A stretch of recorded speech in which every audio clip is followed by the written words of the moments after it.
나는 고급 산후조리원, VIP실에서 산후조리를 하고 있었다. 제왕절개 수술 자국은 여전히 욱신거렸다. 몸을 뒤척이거나 조금만 움직일 때마다 지난주 지옥 같았던 출산의 고통이 되살아나는 듯했다. 딸아이, 우리 서한이는 침대 옆 참나무 요람에서 곤히 잠들어 있었다. 아이는 참 순해서 배가 고플 때만 잠에서 깼다. 침대 머리맡에 놓인 휴대폰은 진동 모드로 해뒀지만 이른 아침부터 쉴 새 없이 울려댔다. 화면이 계속 켜졌다 꺼지기를 반복했다. 시어머니 부재중 전화 15통, 남편 친구 최민호 씨 부재중 전화 7통, 시누이 강미연 부재중 전화 4통. 나는 그 알림들을 무덤덤하게 바라보았다. 마음에는 한 점의 파문도 잃지 않았다. 그들이 만들어내는 혼란에는 이미 익숙해져 있었다. 그때 낯선 번호가 화면에 떴다. 모르는 번호였지만 부재중 전화로 넘어가자 표시된 이름에 나는 숨을 멈췄다. 아빠, 나의 친정아버지였다. 아버지가 새어머니와 서둘러 재혼하는 문제로 크게 다툰 이후 지난 10년간 명절에 딱 2번 안부 전화만 하던 사람이었다. 10년 동안 아버지는 단 한 번도 먼저 내게 전화를 건 적이 없었다. 그런 아버지가 전화를 했다는 건 정말 하늘이 무너질 일이 생겼다는 뜻이었다. 화면을 뚫어져라 쳐다봤다. 전화가 끊겼다가 다시 울렸다. 여전히 아버지였다. 나는 심호흡을 하고 휴대폰을 집어들었지만 전화를 받지도 다시 걸지도 않았다.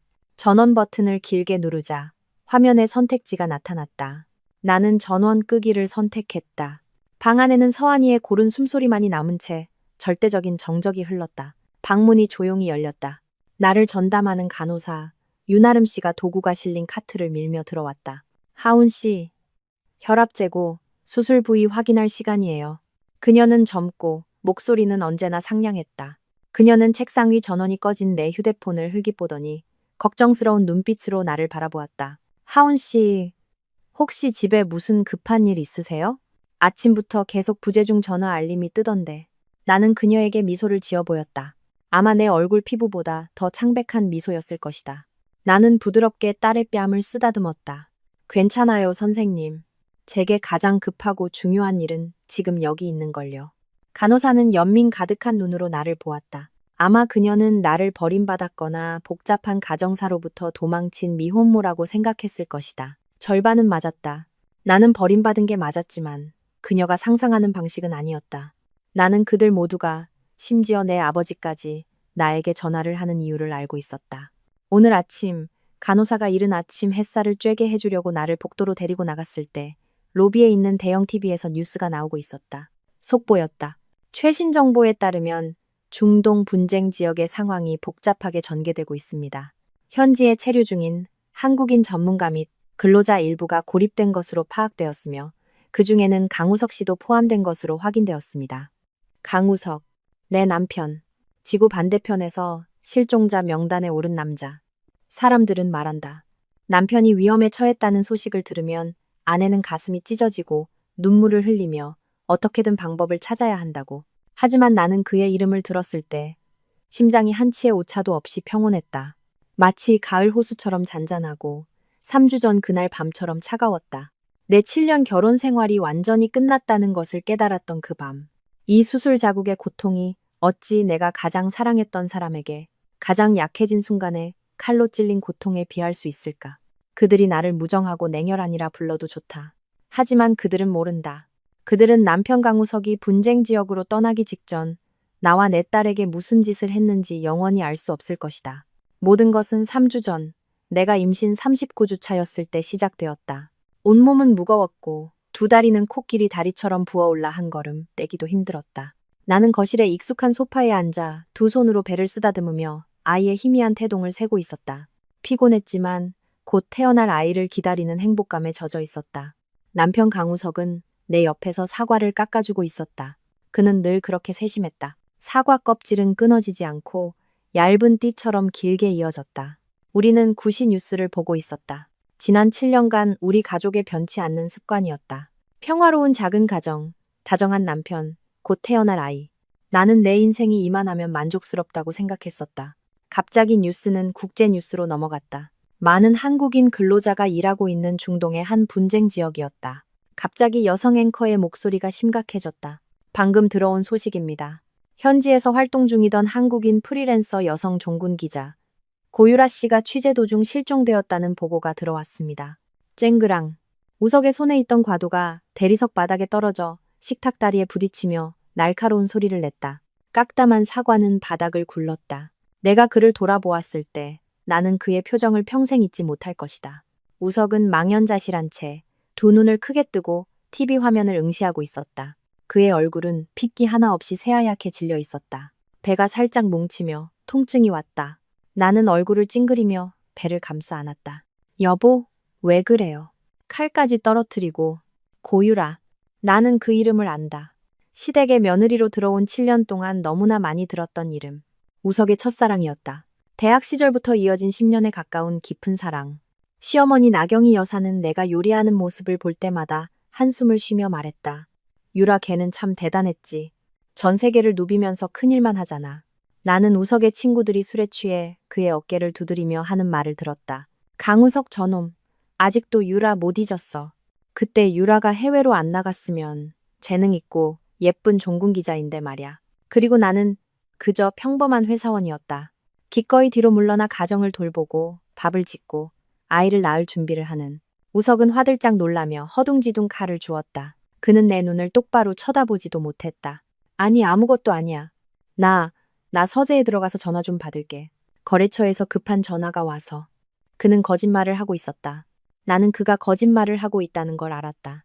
그의 목소리는 떨리고 있었다. 그는 복도 끝에 있는 서재로 황급히 들어가 문을 쾅 닫아버렸다. 심지어 안에서 문을 잠그는 소리까지 들렸다. 지난 7년간 단 한 번도 없었던 이상한 행동이었다. 나 홀로 거실에 앉아 있었다. 깍담한 사과는 갈색으로 변하기 시작했다. 그가 무슨 말을 하는지 똑똑히 들리지는 않았지만 문틈으로 새어나오는 그의 목소리에서 다급함과 공황 상태를 느낄 수 있었다. 그는 방 안을 계속 서성였다. 발소리는 무겁고 급했다. 배가 다시 뭉쳐왔다. 나는 배를 쓰다듬으며 아이를, 그리고 나 자신을 진정시키려 애썼다. 괜찮을 거야. 그냥 옛 친구가 사고를 당했으니 걱정하는 거겠지. 하지만 한 여자의, 특히 생사의 문턱에 선 여자의 직감은 틀리는 법이 없었다. 나는 몰랐다. 방금 닫힌 저 서재의 문이 내가 그토록 애써 가꿔온 작은 가정의 미래를 닫아버리는 문이 될 줄은. 1시간이 흘렀다. 나는 소파에 미동도 없이 앉아 있었다.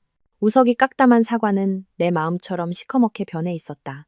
배는 간헐적으로 단단하게 뭉쳤지만 이제는 셀 정신도 없었다. 나는 오직 서재문만 뚫어져라 쳐다보았다. 마침내 문이 열렸다. 우석이 나왔지만 그의 손에는 따뜻한 물 한 잔이 아닌 작은 캐리어가 들려 있었다.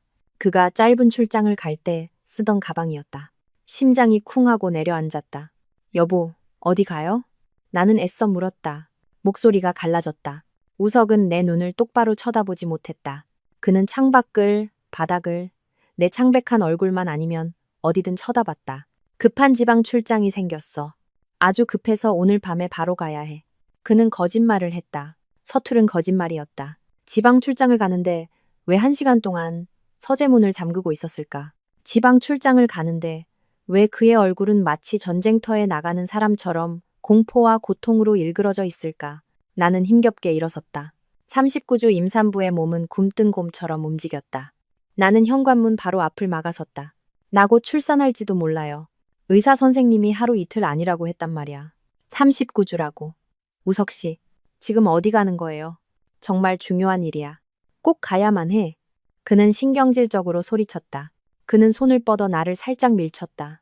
내가 출산하기 전에는 꼭 돌아올게. 비켜줘. 바로 그 살짝 민 순간. 그가 내 몸에 닿는 순간 따뜻한 액체가 갑자기 쏟아져 내렸다. 조금이 아니었다. 걷잡을 수 없이 강한 흐름이 내 인부복을 흠뻑 적시고 종아리를 타고 흘러 바닥에 흥건하게 고이기 시작했다. 나는 얼어붙었다. 아, 정말 무서웠다. 나는 우석의 팔을 꽉 붙잡았다. 손톱이 그의 살을 파고드는 것 같았다. 우석 씨, 나 양수가 터졌어. 진짜로 양수가 터졌다고. 가지마. 제발, 가지마. 나는 흐느끼기 시작했다. 그동안 억눌러왔던 공포가 폭발했다. 우리 엄마 잊었어? 내가 해준 얘기 잊었냐고. 우리 엄마, 내 동생 나타가 수술대 위에서 돌아가셨잖아. 나 무서워. 제발 집에 같이 있어줘. 나 혼자 두지 마. 그것은 내 인생 최대의 트라우마였다. 나는 출산이, 병원이, 죽음의 문턱에 홀로 맞서는 그 감각이 무서웠다. 우석은 누구보다 그 사실을 잘 알고 있었다. 그는 흠칫했다.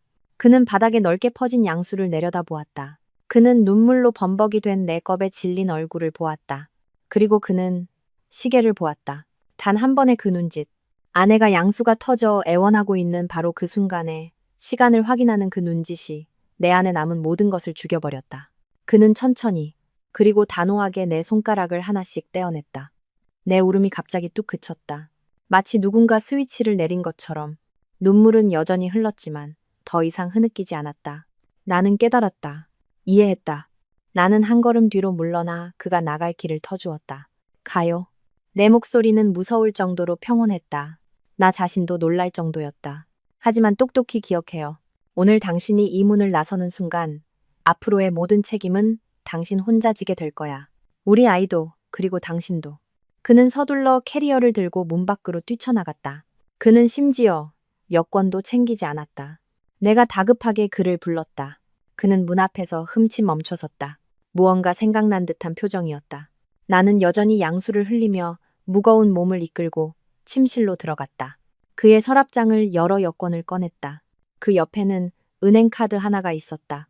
지난 7년간 우석이 내게 준 생활비 전부를 모아둔 카드였다. 나는 회계사였고 내 월급으로 충분히 생활할 수 있었기에 그의 돈에는 거의 손을 대지 않았다. 약사 500만 원. 나중에 아이를 위해 쓸 생각이었다. 나는 여권과 카드를 들고 나갔다. 그에게 건네주지 않았다. 나는 그의 가슴팍에 던져버렸다. 가져가서 당신 사람이나 구해요. 돈도 필요할 거고 가려면 이것도 필요할 테니. 우석은 화들짝 놀라며 그것들을 받았다. 그는 나를 쳐다봤다. 눈에는 죄책감 같은 것이 스쳤지만 아주 잠시였다. 그는 두 가지를 재킷 주머니에 황급히 쑤셔 넣고는 한마디 말도 없이 사라졌다. 듀. 문이 닫히는 소리가 텅 빈 아파트에 차갑게 울려 퍼졌다. 나는 내 양수 웅덩이 한가운데 서 있었다. 방금 닫힌 문을 한참 동안 멍하니 쳐다보았다. 그리고 천천히 벽에 등을 기댄 채 바닥에 주저앉았다. 기진맥진했지만 손은 떨리지 않았다. 나는 휴대폰을 꺼냈다. 시어머니에게도 친구에게도 전화하지 않았다. 나는 침착하게 119를 눌렀다. 네, 119입니다. 저 양수가 터졌어요. 제발 와서 도와주세요. 나는 잠시 멈췄다가 덧붙였다. 집에 저 혼자 있어요. 병원으로 가는 길은 왜 이리도 멀게 느껴지는지. 나는 구급차 들것에 누워 있었다. 요란한 사이렌 소리가 밤의 정적을 갈랐지만 내 세상은 무서울 정도로 고요했다. 진통이 쉴 새 없이 몰려왔고 갈수록 더 고통스러웠다. 자궁에서 시작된 수축이 등 전체와 허벅지까지 퍼져나갔다. 구급대원들은 계속해서 내게 물었다. 산모님, 심호흡하세요. 남편분은 어디 계세요? 보호자분은요? 병원으로 바로 오시라고 연락하세요. 나는 그저 고개를 저었다. 눈물이 다시 솟았다. 입술을 꽉 깨물었다. 저 혼자 왔어요. 제발 좀 서둘러 주세요. 나는 다시 엄마를 생각했다. 나는 엄마를 한 번도 본 적이 없다. 흑백 영정 사진 속 슬픈 눈을 가진 여인으로만 기억할 뿐이다. 아버지는 엄마가 돌아가시던 날, 엄마도 혼자 분만실에서 내 동생을 낳기 위해 기력이 다할 때까지 애썼다고 했다. 그때 아버지는 할아버지, 할머니와 함께 복도에서 아들을 낳게 해달라고 기도하고 있었다. 의사가 나와 엄마가 위독하다고 알렸을 때 할머니, 할아버지는 손주를 안아들기 바빴고 아버지는 아내의 마지막 모습조차 보러 들어가지 않았다고 했다. 남자들, 어쩌면 그들은 다 똑같은지도 모른다. 그들에게는 자신들을 위해 죽음의 문턱을 넘는 여자의 목숨보다 더 중요한 우선순위가 있는 것이다. 병원에 도착하자 모든 것이 빠르게 돌아가는 필름처럼 혼란스럽고 무서웠다. 응급실로 실려 들어갔다. 빨리요. 환자 보호자분 어디 계세요? 아무도 없어요? 양수가 조기 파열됐고 태아 상태가 안 좋습니다. 응급 제왕절개 수술해야 합니다. 젊은 간호사가 내 손에 서류 뭉치와 볼펜을 쥐어주었다. 그녀는 내가 진통으로 몸부림치는 와중에도 아주 빠르게 말했다. 산모님, 여기에 서명하셔야 해요. 응급수술 동의서예요. 서명 안 하시면 수술 못해요. 나는 덜덜 떨었다. 눈물이 앞을 가려 글씨를 읽을 수도 없었다. 나는 나 자신의 생사가 걸린 동의서에 서명하고 있었다. 이런 순간에도 내가 남편이라 부르는 남자는 곁에 없었다. 그는 어디에 있을까? 아마 비행기 아니겠지. 아내와 자식의 목숨보다 더 중요한 여자를 향해 날아가고 있겠지. 수술실은 얼음 동굴처럼 추웠다. 하얀 조명이 눈을 찔렀다. 금속 기구들이 부딪히는 날카로운 소리가 들렸다. 의사들이 수술에 대해 이야기하는 소리가 들렸다. 나는 이를 악물고 비참한 울음소리가 터져나오지 않도록 애썼다. 다른 사람들은 남편이 곁에서 손을 잡아주고 엄마가 밖에서 위로해주는데 나는 이 차가운 수술대 위에서 두 사람의 목숨을 걸고 홀로 싸우고 있었다. 서러움, 고통, 절망이 목구멍까지 차올랐다. 힘내세요, 산모님. 심호흡하시고요. 거의 다 됐습니다. 의사의 목소리가 들렸다. 그리고 응애, 응애, 응애. 수술실의 무서운 침묵을 깨는 우렁찬 울음소리가 터져 나왔다. 맑고 힘찬 소리였다. 딸입니다. 3kg이고 아주 예뻐요, 산모님. 의사가 기쁘게 외쳤다. 그 순간 나는 참았던 울음을 터뜨렸다. 태어나서 처음인 것처럼 서럽게 울었다. 고통 때문이 아니라 안도감 때문이었다. 내 아이, 내 딸. 아이는 무사했다. 그들은 부드러운 속삭이로 아이를 감싸 내 뺨에 대주었다. 아이의 온기, 아이의 향긋한 전내. 나는 고개를 기울여 아이의 이마에 입을 맞췄다. 안녕 아가. 서한아. 나는 속삭였다. 내 이름은 서한이야. 엄마는 너를 서한이라고 부를게. 나는 그 순간 아이의 이름을 지었다. 우석과 내가 함께 골랐던 화려한 이름이 아닌 서한, 슈안. 내가 지금 이 순간, 그리고 앞으로의 인생에서 유일하게 필요한 것이 바로 평안, 빙안이라는 것을 깨달았기 때문이었다. 엄마는 다른 건 필요 없어. 너만 있으면 돼. 나는 조심스럽게 서한이의 마지막 기저귀를 갈아주었다. 아이는 편안한지 길게 하품을 하더니 스르르 잠이 들었다. 수술 부위는 여전히 욱신거렸지만 아이를 보니 모든 고통이 가라앉는 듯했다. 우리 서한이 착하지. 잘 자렴. 엄마가 사랑해. 지우. 내가 머무는 VIP실 문이 거칠게 열렸다. 노크도 예고도 없었다. 문이 벽에 부딪히며 귀를 찢는 소음을 냈다. 나는 깜짝 놀라 이불을 끌어당겨 아이를 덮었다. 곤히 잠들었던 서한이가 큰 소리에 놀라 경기를 일으키더니 이내 울음을 터뜨렸다. 시어머니 나경이 여사가 방으로 뛰어들어왔다. 머리는 헝클어져 있었고 비싼 실크 블라우스는 구겨져 있었다. 얼굴은 분노와 급하게 달려온 탓에 붉게 상기되어 있었다. 평소에 우아하고 침착한 사모님의 모습은 온데간데 없었다. 하지만 내 심장을 차갑게 얼어붙게 한 것은 그녀가 방에 들어오면서도 요람 쪽은 쳐다보지도 않았다는 사실이었다.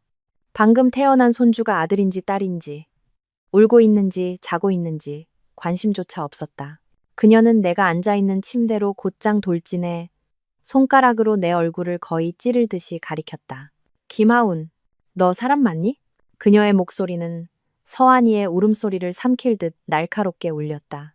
나는 망연자실했다. 나는 황급히 아이를 안아올려 가슴에 품고 떨고 있는 작은 등을 토닥였다. 어머니, 어떻게 들어오셨어요? 애가 놀랐잖아요.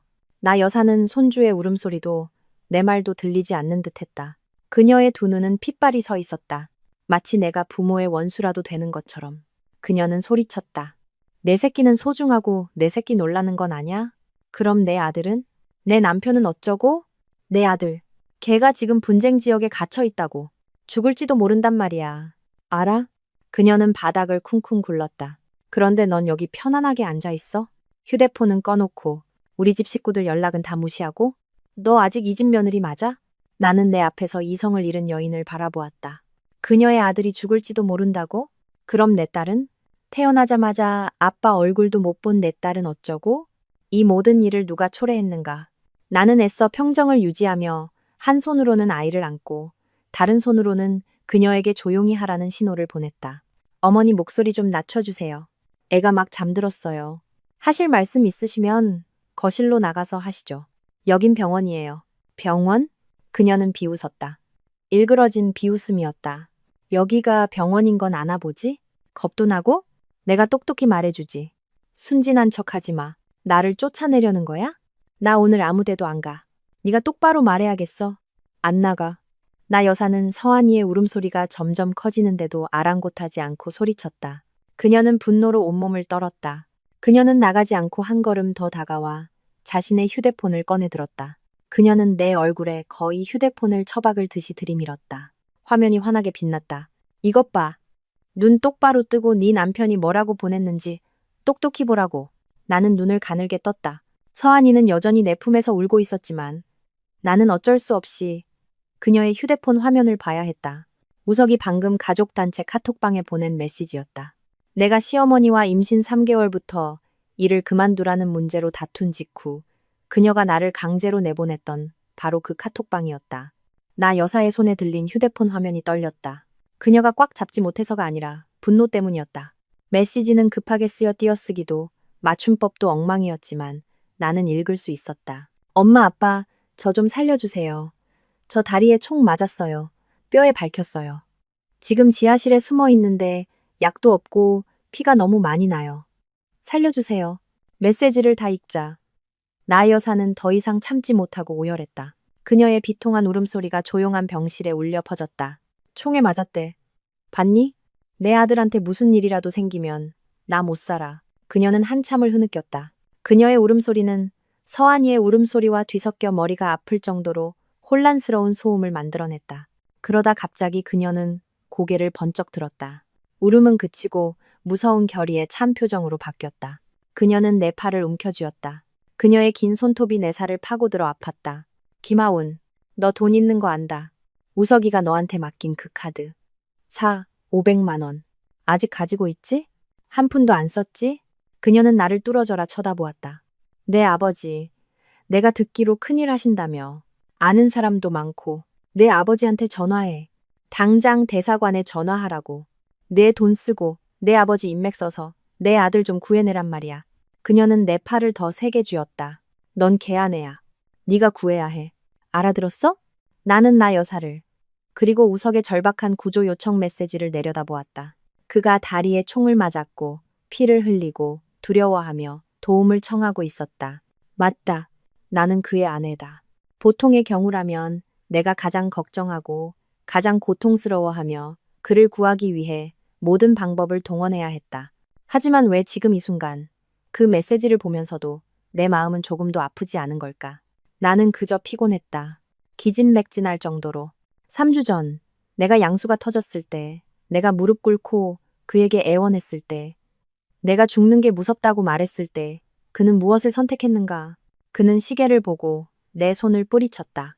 이제 그는 다른 여자를 구하러 가는 길에 사고를 당했고 그의 어머니는 내게 그를 구해달라고 요구하고 있었다.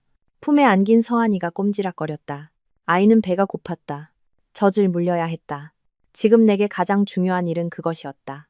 나는 나 여사의 손을 부드럽게 떼어냈다. 나는 그녀의 눈을 똑바로 쳐다보며 이상할 정도로 평온한 목소리로 말했다. 어머니, 그 길은 우석 씨가 직접 선택한 거잖아요. 내 말은 시어머니의 비통한 울음소리를 끊으며 차갑고 명료하게 울려 퍼졌다. 어머니, 그 길은 우석 씨가 직접 선택한 거잖아요. 나 여사는 망연자실했다. 그녀는 믿을 수 없다는 듯 눈을 동그랗게 뜨고 나를 쳐다보았다. 그녀의 얼굴에 가득했던 비통함은 순식간에 극도의 분노로 바뀌었다. 너 뭐라고 했어? 그녀는 칼날처럼 날카로운 목소리로 소리쳤다. 네가 감히 내 아들이 스스로 선택했다고? 걔는 네 남편이야. 일하러 갔다가 사고를 당한 거라고. 이 버르장머리 없는 것. 복도 없는 년. 품에 안긴 서한이가 긴장감을 느꼈는지 다시 울기 시작했다. 나는 지쳤다. 수술 부위가 다시 옥신거리기 시작했다. 나는 지금 이 순간 갓 태어난 아이 앞에서 싸우고 싶지 않았다. 어머니, 저 너무 피곤해요. 나는 부드럽게 아이를 달랬다. 무슨 일이든 집에 가서 아버님이랑 상의하세요. 저는 쉬어야 하고 제 아이는 조용한 환경이 필요해요. 쉬어야 한다고? 나 여사는 비웃었다. 아기에 찬 비웃음이었다. 그럴 줄 알았지. 이 철없는 것. 남편은 생사가 불분명한데 넌 여기서 VIP실에 누워 애나 끼고 편하게 지내고 싶겠지. 이 냉혈한 같은 년. 우석이가 정말 눈이 삐었지. 너 같은 걸 아내라고. 그녀는 지난 7년간 며느리로 살면서 단 한 번도 들어보지 못했던 악독한 말들을 쏟아내기 시작했다. 나는 눈을 감고 깊은 숨을 내쉬었다. 그냥 참고 넘기려 했지만 그녀는 그럴 가치가 없는 사람이었다. 나는 조심스럽게 서한이를 다시 요람에 눕혔다. 아이는 울었지만 나는 이 일을 확실히 매듭지어야 한다는 것을 알았다. 나는 침대 머리맡에 있던 태블릿 PC를 집어들었다. 나는 이것을 사용하고 싶지 않았다. 나는 아파트 현관문에 보안 카메라를 설치했었다. 원래는 도둑을 막고 혼자 있을 때를 대비하기 위함이었다. 이것이 내 결혼 생활의 가장 잔인한 순간을 기록하게 될 줄은 꿈에도 몰랐다. 나는 클라우드 저장 앱을 열었다. 오래 찾을 필요도 없었다. 3주 전, 운명의 그 밤에 기록된 마지막 영상이었다. 나는 이동식 테이블 위에 태블릿을 올려놓고 화면을 나 여사 쪽으로 돌렸다. 어머니 보세요. 내 목소리는 평온했다. 어머니의 귀한 아드님이 저를 냉혈한이라고 욕하기 전에 스스로 어떤 선택을 했는지 직접 보세요. 나 여사는 눈을 가늘게 뜨고 영상을 쳐다보았다. 거실 풍경이 보이고 진통으로 얼굴을 찡그린 내가 나타났다. 그리고 캐리어를 든 우석이 나왔다. 이어서 소리가 들렸다. 영상 속 내 목소리가 절박하게 울렸다. 나 곧 출산할지도 몰라요. 지금 어디 가는 거예요? 그리고 그 순간 화면에는 내가 갑자기 멈춰서고 다리에서 엄청난 양의 물이 쏟아지는 장면이 선명하게 기록되어 있었다. 양수가 바닥에 흥건했다. 이어서 내 비참한 애원 소리가 들렸다. 양수가 터졌어, 우석 씨. 제발 가지 마. 나 무서워. 우리 엄마처럼. 나 죽는 거 무서워. 시어머니는 숨을 멈췄다. 그녀는 손으로 입을 막았지만 영상은 계속되었다. 우석이 양수 웅덩이를 그리고 시계를 보는 장면. 그가 내 손가락을 단호하게 떼어내는 장면. 내가 바닥에 주저앉아 그의 다리를 붙잡는 장면. 그리고 그가 나를 뿌리치고 캐리어를 끌고 문을 쾅 닫고 나가는 장면까지 모두 기록되어 있었다. 영상은 내가 벽에 기댄 채 양수와 피가 섞인 웅덩이 한가운데 주저앉아 닫힌 문을 멍하니 바라보는 모습으로 끝났다. 방은 쥐 죽은 듯 조용했다. 서한이의 울음소리도 잦아들어 훌쩍이는 소리만 남았다. 시어머니는 그 자리에 얼어붙어 있었다. 분노로 붉게 달아올랐던 그녀의 얼굴은 이제 새하얗게 그리고 파랗게 질려 있었다. 그녀는 떨고 있었다. 마치 귀신이라도 본 것처럼 한 걸음, 또 한 걸음 뒤로 물러섰다. 그녀는 자신의 금쪽 같고 효심지극한 아들이 그런 짓을 저질렀다는 것을 믿을 수 없는 듯했다. 나는 그녀의 눈을 똑바로 쳐다보며 얼음장처럼 차가운 목소리로 말했다. 보셨어요? 제가 수술대 위에서 죽어가고 있을 때 그는 떠나는 걸 선택했어요. 첫사랑을 구하러 가는 걸 선택했죠. 아직 태어나지도 않은 자기 딸을 버렸고요. 이제 말씀해보세요, 어머니. 누가 진짜 냉혈한이죠? 나는 잠시 멈췄다가 마지막 비수처럼 말을 이었다. 아, 그리고 어머니가 아까 물어보셨던 그 500만 원짜리 카드요. 그가 떠날 때 제가 줬어요. 그 돈 들고 가서 고유라 씨 구하는데 보탰으라고요. 어때요? 어머니 아들. 정말 멋지지 않나요? 나 여사는 입을 벌렸지만 아무 소리도 내지 못했다. 그녀는 획 돌아서서 비틀거리며 방을 뛰쳐나갔다. 의료카트에 부딪히기까지 하며 마치 도망치듯 달려나갔다. 나 여사는 의자에 놓인 비싼 핸드백도 잊은 채 허둥지둥 병실을 빠져나갔다. 방은 다시 원래의 고요함을 되찾았고 서한이의 훌쩍이는 소리만 남았다. 나는 아이를 안아올려 부드럽게 달랬다. 아이의 온기가 전해졌지만 내 마음은 여전히 차가웠다. 시어머니가 겁에 질려 도망치는 모습을 보면 통쾌해야 마땅한데 나는 그러지 않았다. 그저 끝없는 슬픔만이 밀려왔다. 왜 우석은 그렇게 잔인했을까? 그는 나를 배신했을 뿐만 아니라 그를 유일한 자랑으로 여기던 어머니 앞에서 자신의 완벽한 이미지를 산산조각 냈다. 그는 아내와 어머니, 두 여자를 서로 맞서게 만들었다. 하지만 나는 더 이상 약해지지 않기로 했다. 여기 앉아 고통을 곱씹고 있을 수만은 없었다. 우석은 자신의 길을 선택했다. 나 여사도 자신의 태도를 보여주었다. 이제는 내가 선택할 차례였다. 나는 내 딸을 지켜야 했고 내 재산을 지켜야 했다. 나는 서한이를 다시 요람에 눕혔다. 아이는 스르르 잠이 들기 시작했다. 나는 휴대폰을 들고 시아버지 박재홍 회장님의 번호를 찾았다. 며느리로 산 7년 동안 집안의 모든 일은 나 여사가 결정했기에 그와는 거의 대화할 일이 없었다. 나는 전화를 걸었다. 신호가 한참 가다가 연결되었다. 여보세요. 박 회장님의 목소리가 들렸다. 짜증스럽고 피곤한 기색이 역력했다. 그 역시 우석 때문에 애태우고 있을 것이다. 아버님 저 하운이에요. 하운이냐? 박 회장님은 놀란 듯했다. 네 어미가 전화했는데 왜 안 받느냐? 우석이는 어떻게 됐어? 어떻게든 구해낼 방법은 찾았고 나는 그의 말을 끊었다. 더 이상 그런 말을 들을 인내심이 없었다. 아버님, 드릴 말씀이 2가지 있어서 전화드렸습니다. 수화기 넘어가 조용해졌다. 아마 내 태도에 놀란 모양이었다. 나는 차분한 목소리로 말을 이었다. 첫째, 저와 우석 씨의 아이가 태어났습니다. 딸이고 산모와 아이 모두 건강합니다. 지금은 산후조리원에 있습니다. 그러냐. 그는 건조하게 대답했다. 손주 이름이 뭔지, 내가 자연분만을 했는지, 제왕절개를 했는지, 아프지는 않은지 한마디도 묻지 않았다. 그 무관심에 마음이 돌처럼 차가워졌다. 그럼 두 번째는? 대사관에 전화는 해봤느냐? 아니면 아버지가. 두 번째는요. 나는 다시 그의 말을 끊었다. 지금 아버님과 어머님이 살고 계신 잠실의 그 고급 아파트. 그 아파트는 제가 우석 씨와 결혼하기 전에 저희 부모님이 주신 돈으로 산 제 명의의 재산입니다. 수화기 너머에서 박 회장님의 거친 숨소리가 들렸다. 저는 그 집을 팔기로 결정했습니다. 나는 또렷하게 말했다. 이번 주 안으로 짐 정리하시고 나가주세요. 저 돈이 필요해서요. 뭐라고? 그는 소리쳤다. 네가 감히. 미쳤구나, 김아운. 내 남편이 저기서 죽어가는 판에 집을 팔고 시부모를 길거리로 내쫓아? 너 대체 뭐 하는 년이야? 그의 욕설이 전화기 너머로 울렸지만 나는 더 이상 두렵지 않았다. 아버님, 나는 차분하게 대답했다. 그 집은 제 겁니다. 우석 씨는 제가 양수가 터졌을 때 저를 버리고 첫사랑을 구하러 갔습니다. 아버님, 어머님부터 우석 씨까지 이 집안 누구도 저와 제 딸을 사람 취급하지 않았습니다. 어머님은 여기에 쳐들어와서 저를 욕하기만 했지. 손주 얼굴 한번 보지 않으셨고요.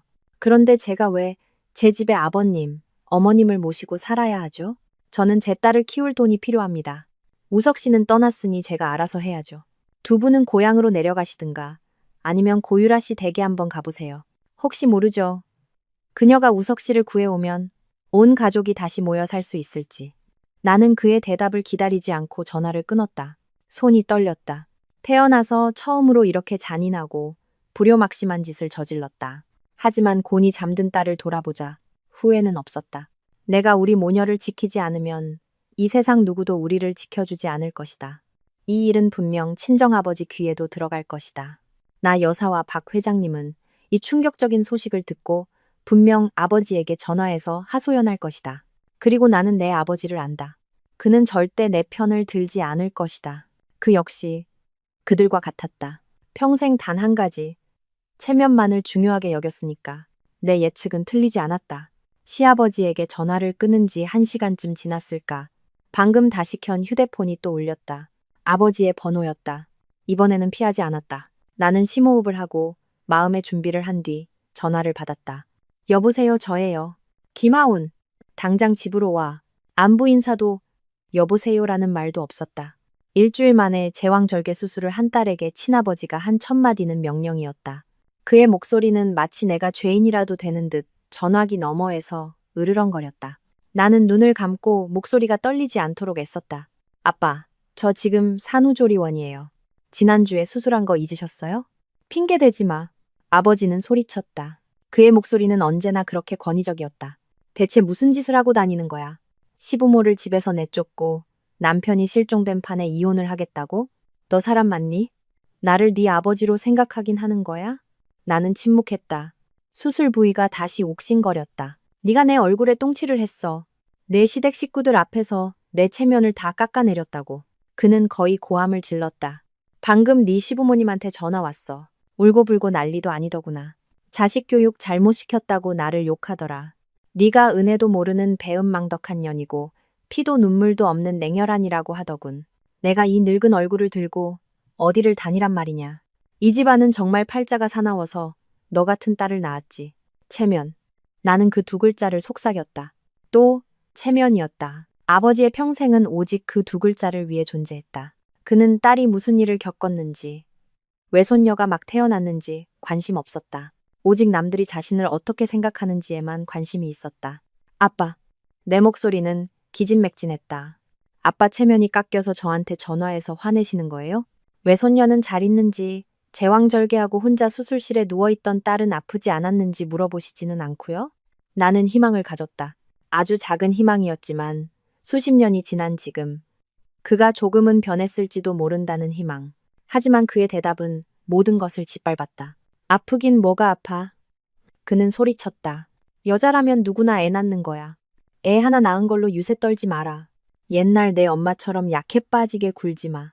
걔가 좀 더 독했으면 죽지도 않았어. 단 한마디. 내 엄마처럼 약해 빠지게. 그 한마디가 내 마음속 가장 깊고 가장 아프고 가장 원통한 상처를 건드렸다. 지난 20년간 애써 묻어두었던 상처를.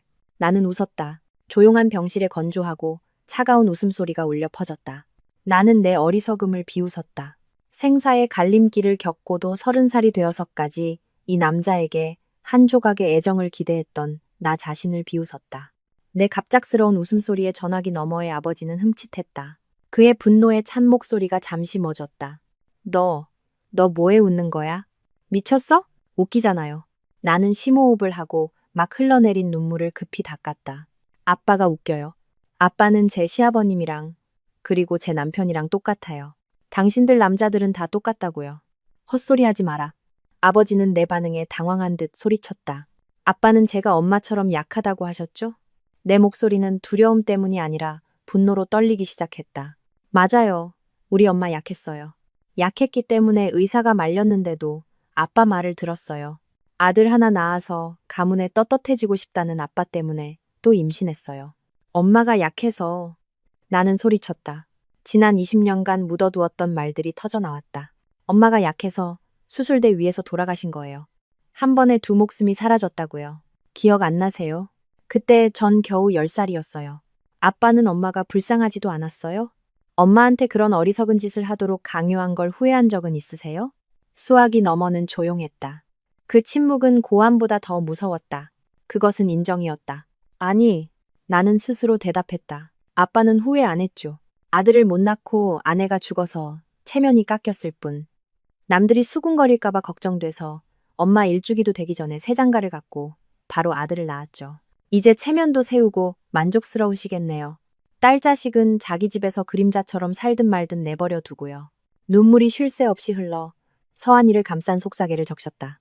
아이가 꼼지락거리며 까맣고 맑은 눈을 뜨고 나를 쳐다봤다. 마치 내 말을 듣고 있는 것 같았다. 나는 황급히 눈물을 닦고 아이의 이마에 입을 맞췄다.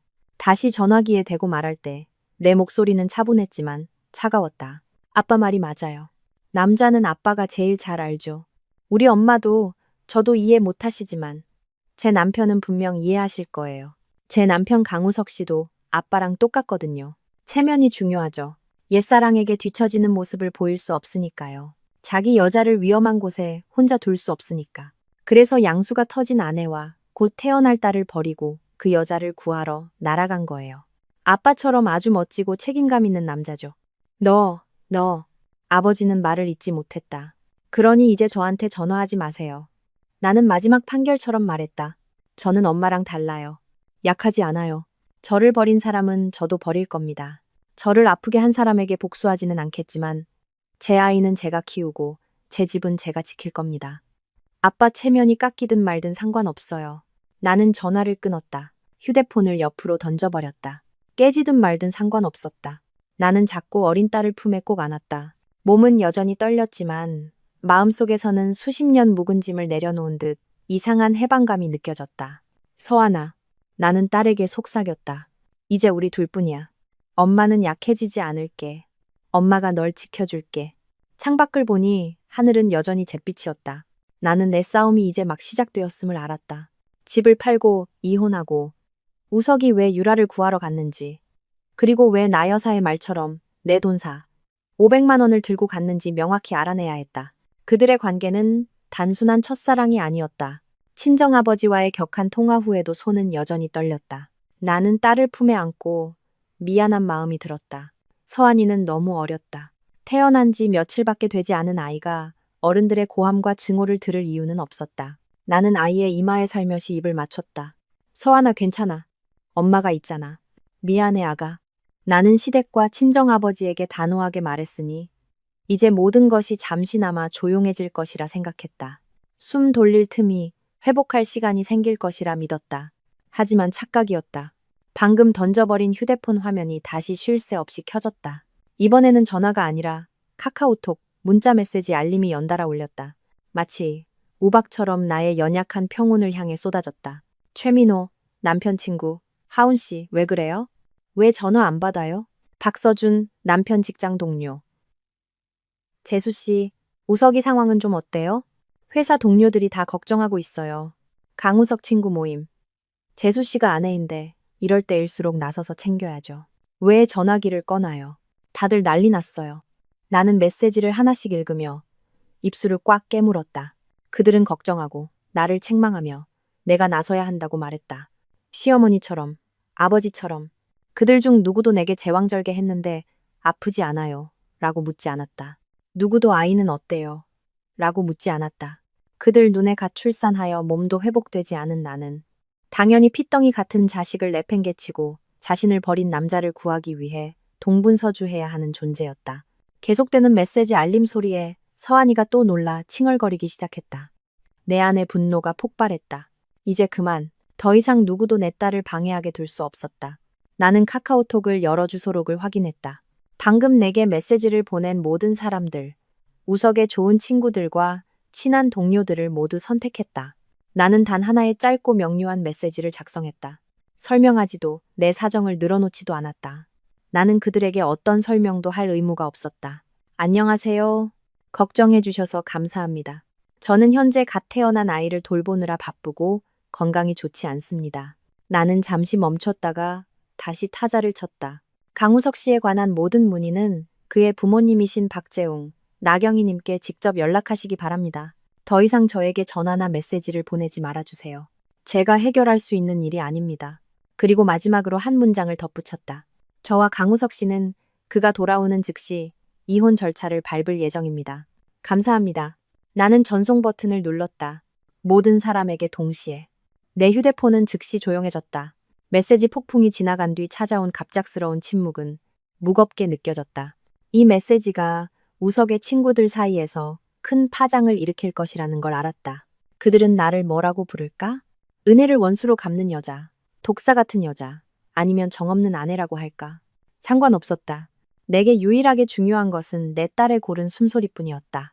나는 모든 알림을 껐다. 고요함이 필요했다. 하지만 이 고요함은 휴식을 위한 것이 아니었다. 생각하기 위한 고요함이었다. 나는 여기 앉아 기다릴 수만은 없었다. 행동해야 했다. 그 집을 팔아야 했고 내가 우석에게 준 500만 원짜리 카드를 그가 대체 어디에 쓰려고 가져갔는지 명확히 알아내야 했다. 그와 고유라라는 여자의 관계는 정말 첫사랑으로 끝난 것일까? 나는 이 모든 것을 혼자 할 수 없었다. 이 싸움은 더 이상 단순한 부부간의 감정 문제가 아니었다. 법, 재산, 그리고 내 딸의 미래가 걸려 있었다. 내게는 전문가가 냉철한 머리로 나를 대변해줄 사람이 필요했다. 나는 예전에 친구가 소개해줬던 민사 및 가사 전문 변호사 차명희 씨를 떠올렸다.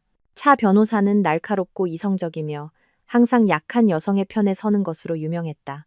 나는 주소록에서 그녀의 번호를 찾았다. 오래전에 저장해뒀지만 사용하게 될 줄은 몰랐던 번호였다. 나는 심호흡을 하고 전화를 걸었다. 네, 법무법인 명안입니다.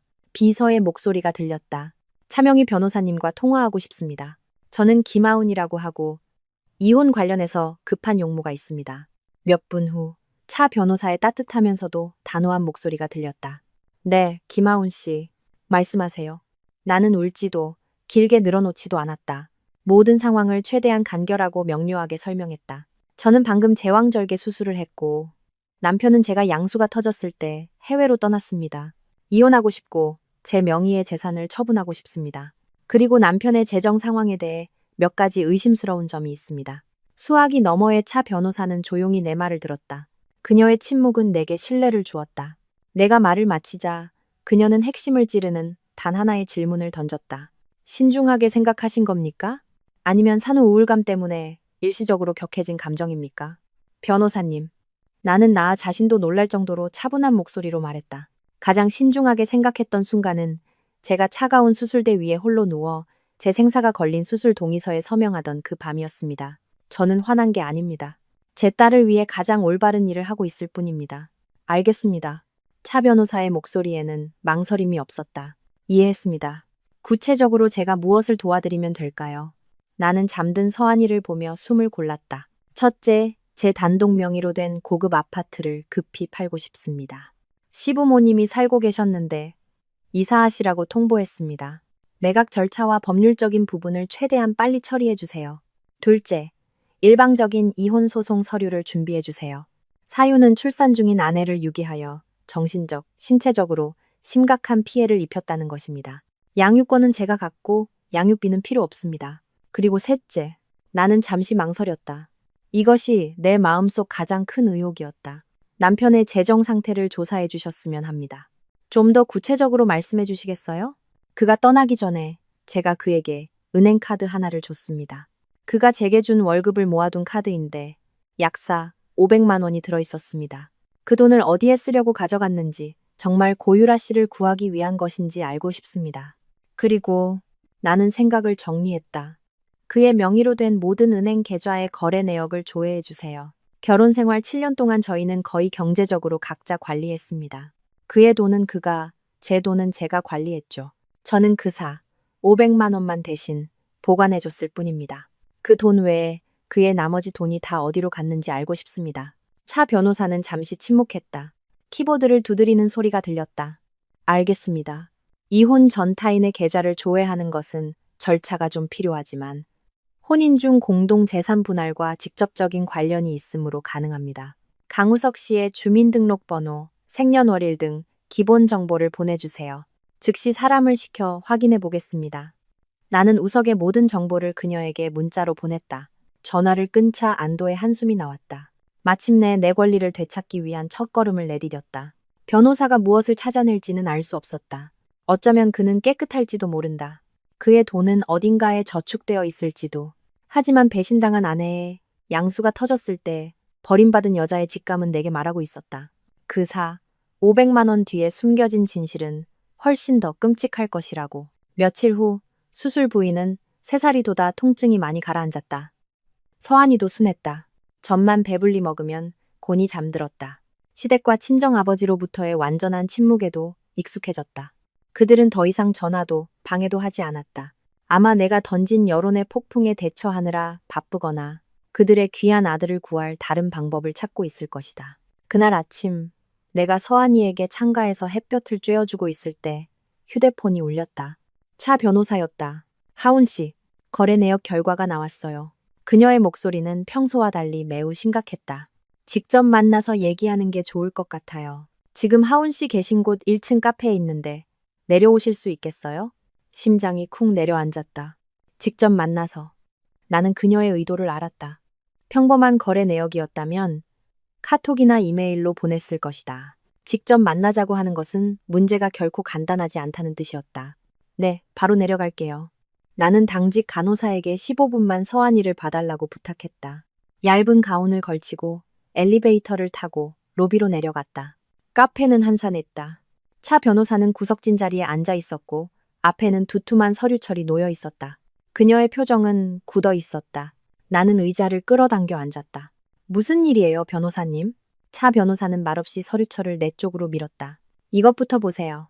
하운 씨가 남편에게 줬다는 그사 500만 원 카드 거래 내역이에요. 나는 떨리는 손으로 서류를 펼쳤다. 돈의 흐름은 명확했다. 500만 원 전액이 국제선 비행기 출발 약 45분 전 공항 내 은행 VIP 창구에서 현금으로 인출되었다. 역시 나는 중얼거렸다. 그 여자를 구하러 돈을 가져간 게 맞았네요. 차 변호사는 고개를 저었다. 그 고갯짓에 나는 망연자실했다. 그건 빙산의 일각이에요. 다음 장을 보세요. 그녀는 조심스럽게 스테이플러로 묶인 다른 서류 뭉치를 넘겼다. 이게 제가 하운 씨에게 보여주고 싶었던 거예요. 이걸 얻기 위해 제 업무상 인맥을 총동원해야 했죠. 이 계좌는 뭐예요?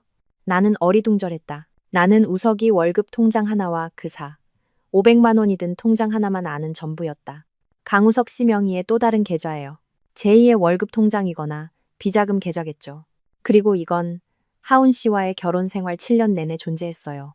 나는 떨리는 손으로 서류 뭉치를 들었다. 아주 두꺼웠다. 한 장 한 장 넘겨보았다. 눈앞이 아찔했다.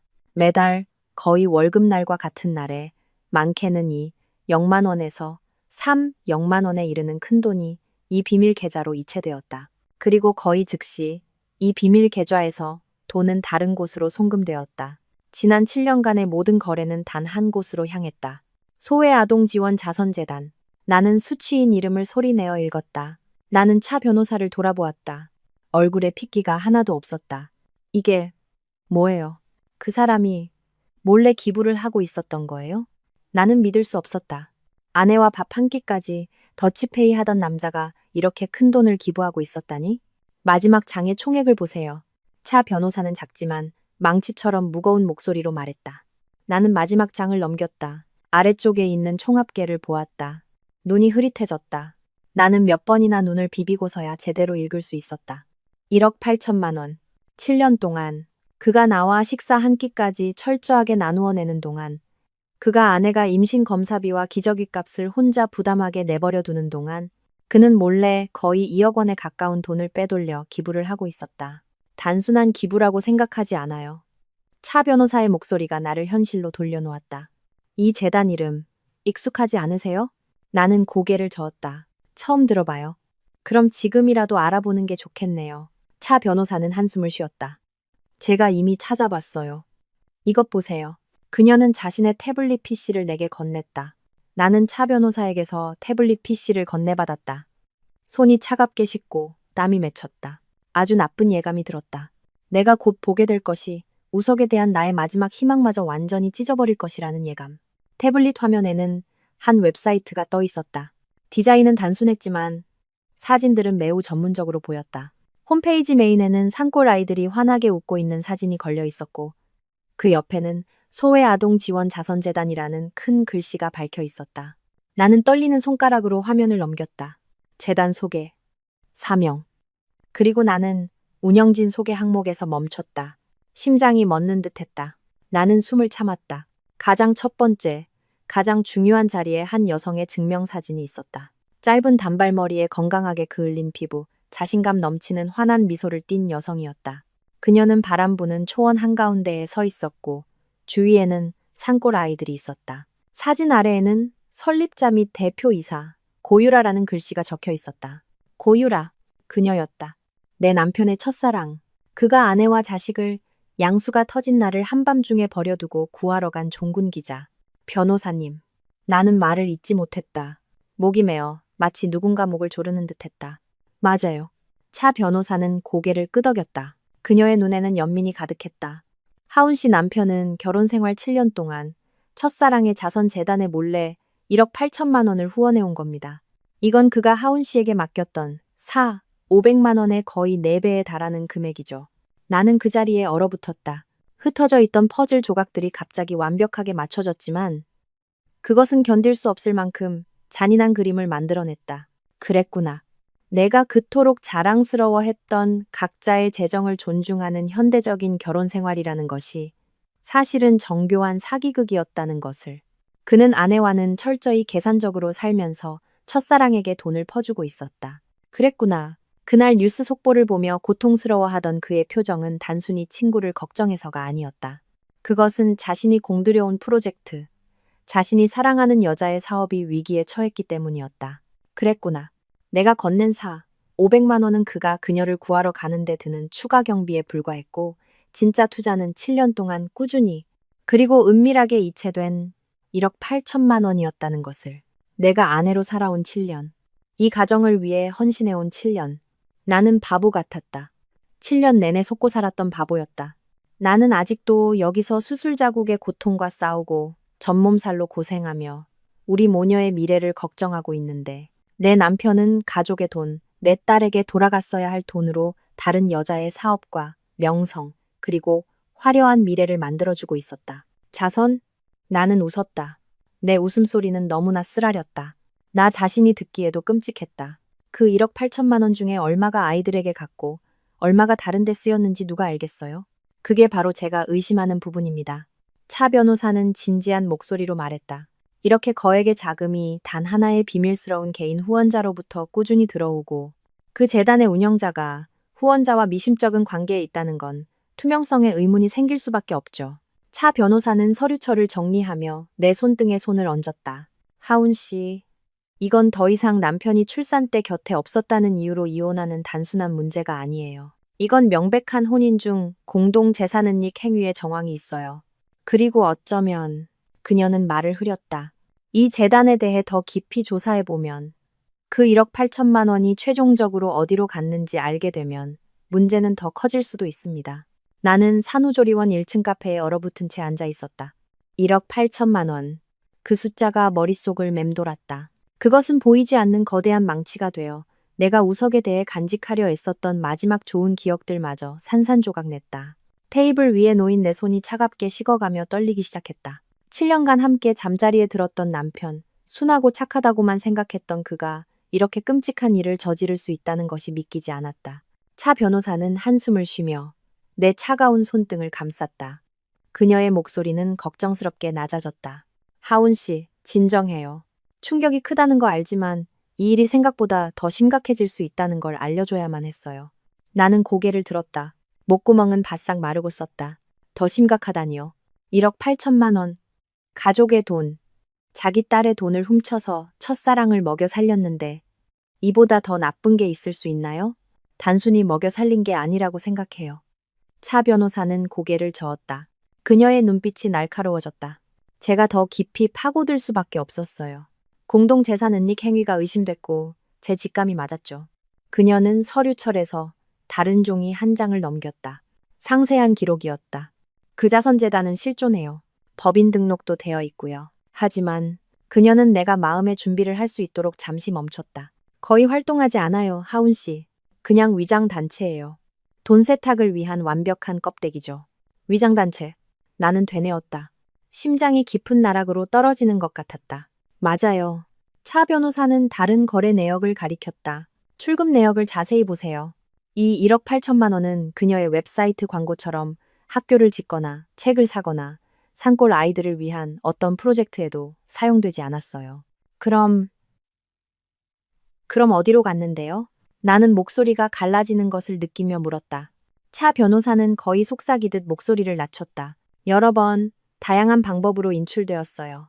그리고 최종적으로 그 모든 돈은 단 하나의 개인 계좌로 이체되었습니다. 그녀는 펜으로 서류에 선명하게 인쇄된 계좌 주인의 이름을 동그라미 쳤다. 하는경. 나는 미간을 찌푸렸다. 전혀 낯선 이름이었다. 이 사람은 누구예요? 고유라 씨의 친어머니입니다. 그 대답은 폭탄보다 더 큰 파괴력을 가졌다. 7년간의 거짓말. 우석이 벌어온 모든 돈. 그는 저축하지도 가족의 미래를 걱정하지도 않았다. 그는 그 돈 전부를 첫사랑의 어머니에게 보내고 있었다. 차 변호사는 이미 갈갈이 찢어진 내 심장에 또 한 번 칼을 꽂듯 말을 이었다. 그리고 이 돈이 어디에 쓰였는지 아세요?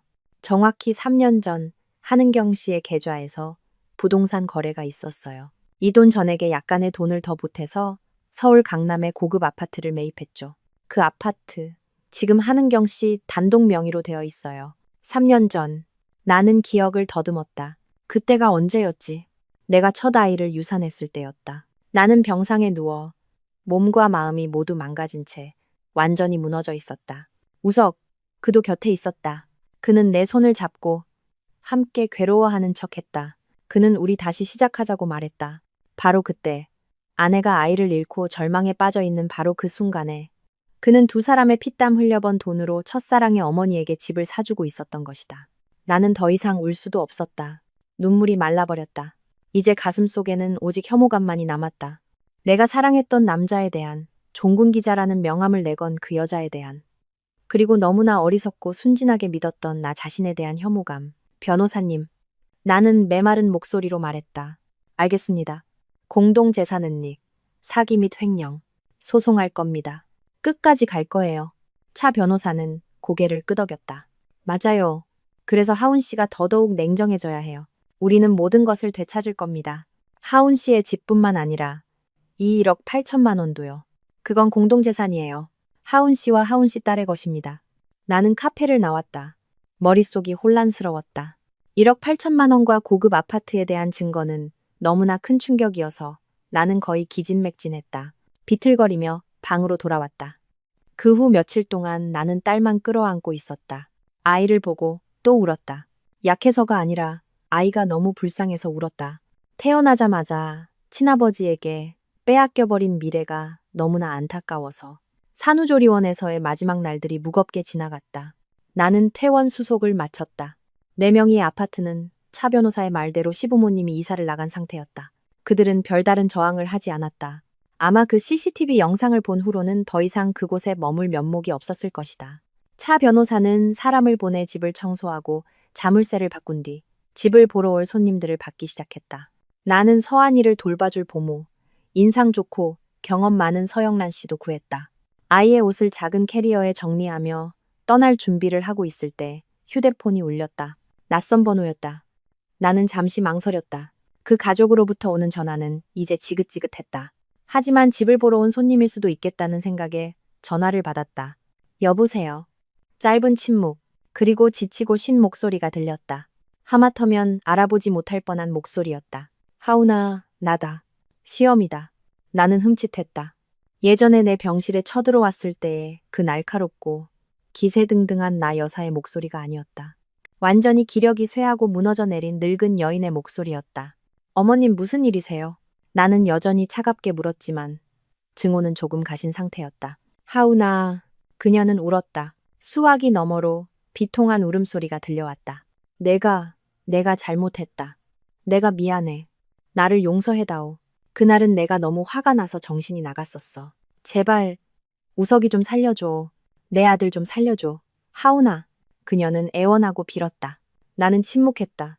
1억 8천만 원과 그 아파트의 진실을 안 후로 나는 이 가족에게 아무런 감정도 남지 않았다. 그들은 그럴 가치도 없었다. 걔가 전화했어. 그녀는 흐느끼며 말을 이었다. 거기 상황이 너무 안 좋대. 갇혀 있는데 다리 상처가 심하게 골맞대. 열이 펄펄 끓는다고 얘야. 그녀는 울부짖었다. 나랑 내 시아버지가 시골집까지 팔았다. 급하게 헐값에 팔고 친구 친척들한테 있는 대로 다 빌려서 겨우 500만 원을 마련했어. 외교 라인에 돈을 써서 특별기로 데려와야 한다는데 그 돈이 든다고 하더구나. 이제 곧 돌아올 수 있게 됐는데 우리 집 빚더미에 앉게 생겼다. 얘야. 그녀는 다시 울부짖었다. 하운아, 네가 아직 화난 거 안다. 하지만 걔는 네 남편이야. 부부는 일심동체라고 했잖니. 이혼 소송 좀 취하해주면 안 되겠니? 우리 다시 예전처럼 돌아가서 같이 2호 100만 원 빚 갚으면서 살자. 내가 너한테 빌게. 나는 그녀가 말하는 5 500만 원이라는 숫자를 들었다. 큰 돈이었다. 그들은 아들을 구하기 위해 시골의 마지막 집까지 팔고 사방에 돈을 빌려야 했다. 어머니의 사랑을 이해한다. 하지만 나는 누가 나를 구해줬는가? 누가 내 딸을 구해줬는가? 나는 다시 그 숫자를 생각했다. 그들은 500만 원을 힘들게 빌려 아들을 구하는데 그 아들은 1억 8천만 원을 태연하게 첫사랑에게 보내 집을 사줬다. 늙은 부모에게 빚을 지게 하고 자기는 다른 여자의 보금자리를 만들어주고 있었다. 정말 웃기고 잔인했다. 나는 깊은 숨을 내쉬었다. 침대에 누워있던 서한이가 꼼지락거렸다. 아이는 배가 고팠다. 어머니, 나는 아무 감정 없는 평온한 목소리로 말했다. 저 지금 애젖줘야 해서요. 나는 전화를 끊었다. 더 이상 한마디도 듣고 싶지 않았다. 누구의 빚은 그 사람이 갚는 것이고 누구의 인생은 그 사람이 책임지는 것이다. 산후조리원을 나서는 날 나는 과거와의 모든 연결을 공식적으로 끊었다. 나는 시부모님이 이사 나간 내 명의의 아파트로 돌아가지 않았다. 거짓된 기억으로 가득 찬 곳에서 살고 싶지 않았다. 차 변호사가 집매매를 신속하게 처리해 주었고 돈은 내 계좌로 입금되었다. 나는 서한이와 보모 서영란 씨와 함께 임시로 구한 작고 아담한 아파트로 이사했다. 예전 집만큼 크지는 않았지만 따뜻했고 가장 중요한 것은 오직 우리 세 사람만 있다는 것이었다. 나는 미혼모로서의 삶을 시작했다. 모든 것이 낯설고 힘들었다. 밤에는 아이를 돌보느라 잠을 설쳤고 낮에는 전몸살과 씨름했다. 날이 굳을 때면 수술 부위가 욱신거렸다. 하지만 곤히 잠든 서한이를 보면 작은 입술을 오물거리는 모습을 보면 모든 피로가 사라졌다. 아이는 나의 유일한 힘의 원천이었다. 삶은 그렇게 흘러갔다. 시댁으로부터의 전화 한 통도 친정아버지로부터의 안부 한마디도 없었다. 마치 나와 내 딸이 그들의 세상에서 지워진 것 같았다. 그러던 어느 주말 오후 집에 막 도착했을 때 휴대폰이 울렸다. 차 변호사였다. 하운 씨, 소식 있어요. 차 변호사의 목소리는 간결했다. 한국 교민들을 태운 특별기가 오늘 밤 8시 인천공항에 도착해요. 강우석 씨도 그 비행기에 있어요. 공항에 나갈 생각이에요? 나는 잠시 서 있었다. 공항에? 나는 엘리베이터, 거울에 비친 내 모습을 보았다. 창백하고 지친 여인. 머리는 대충 묶었고 홈웨어에는 젖비린내가 배어 있었다. 나는 예전의 나를 잊고 살았다. 아니요 라고 말하려 했다. 그 남자를 다시 보고 싶지 않았다. 하지만 1억 8천만 원을, 그 여자 모녀의 고급 아파트를, 내 딸을 생각했다.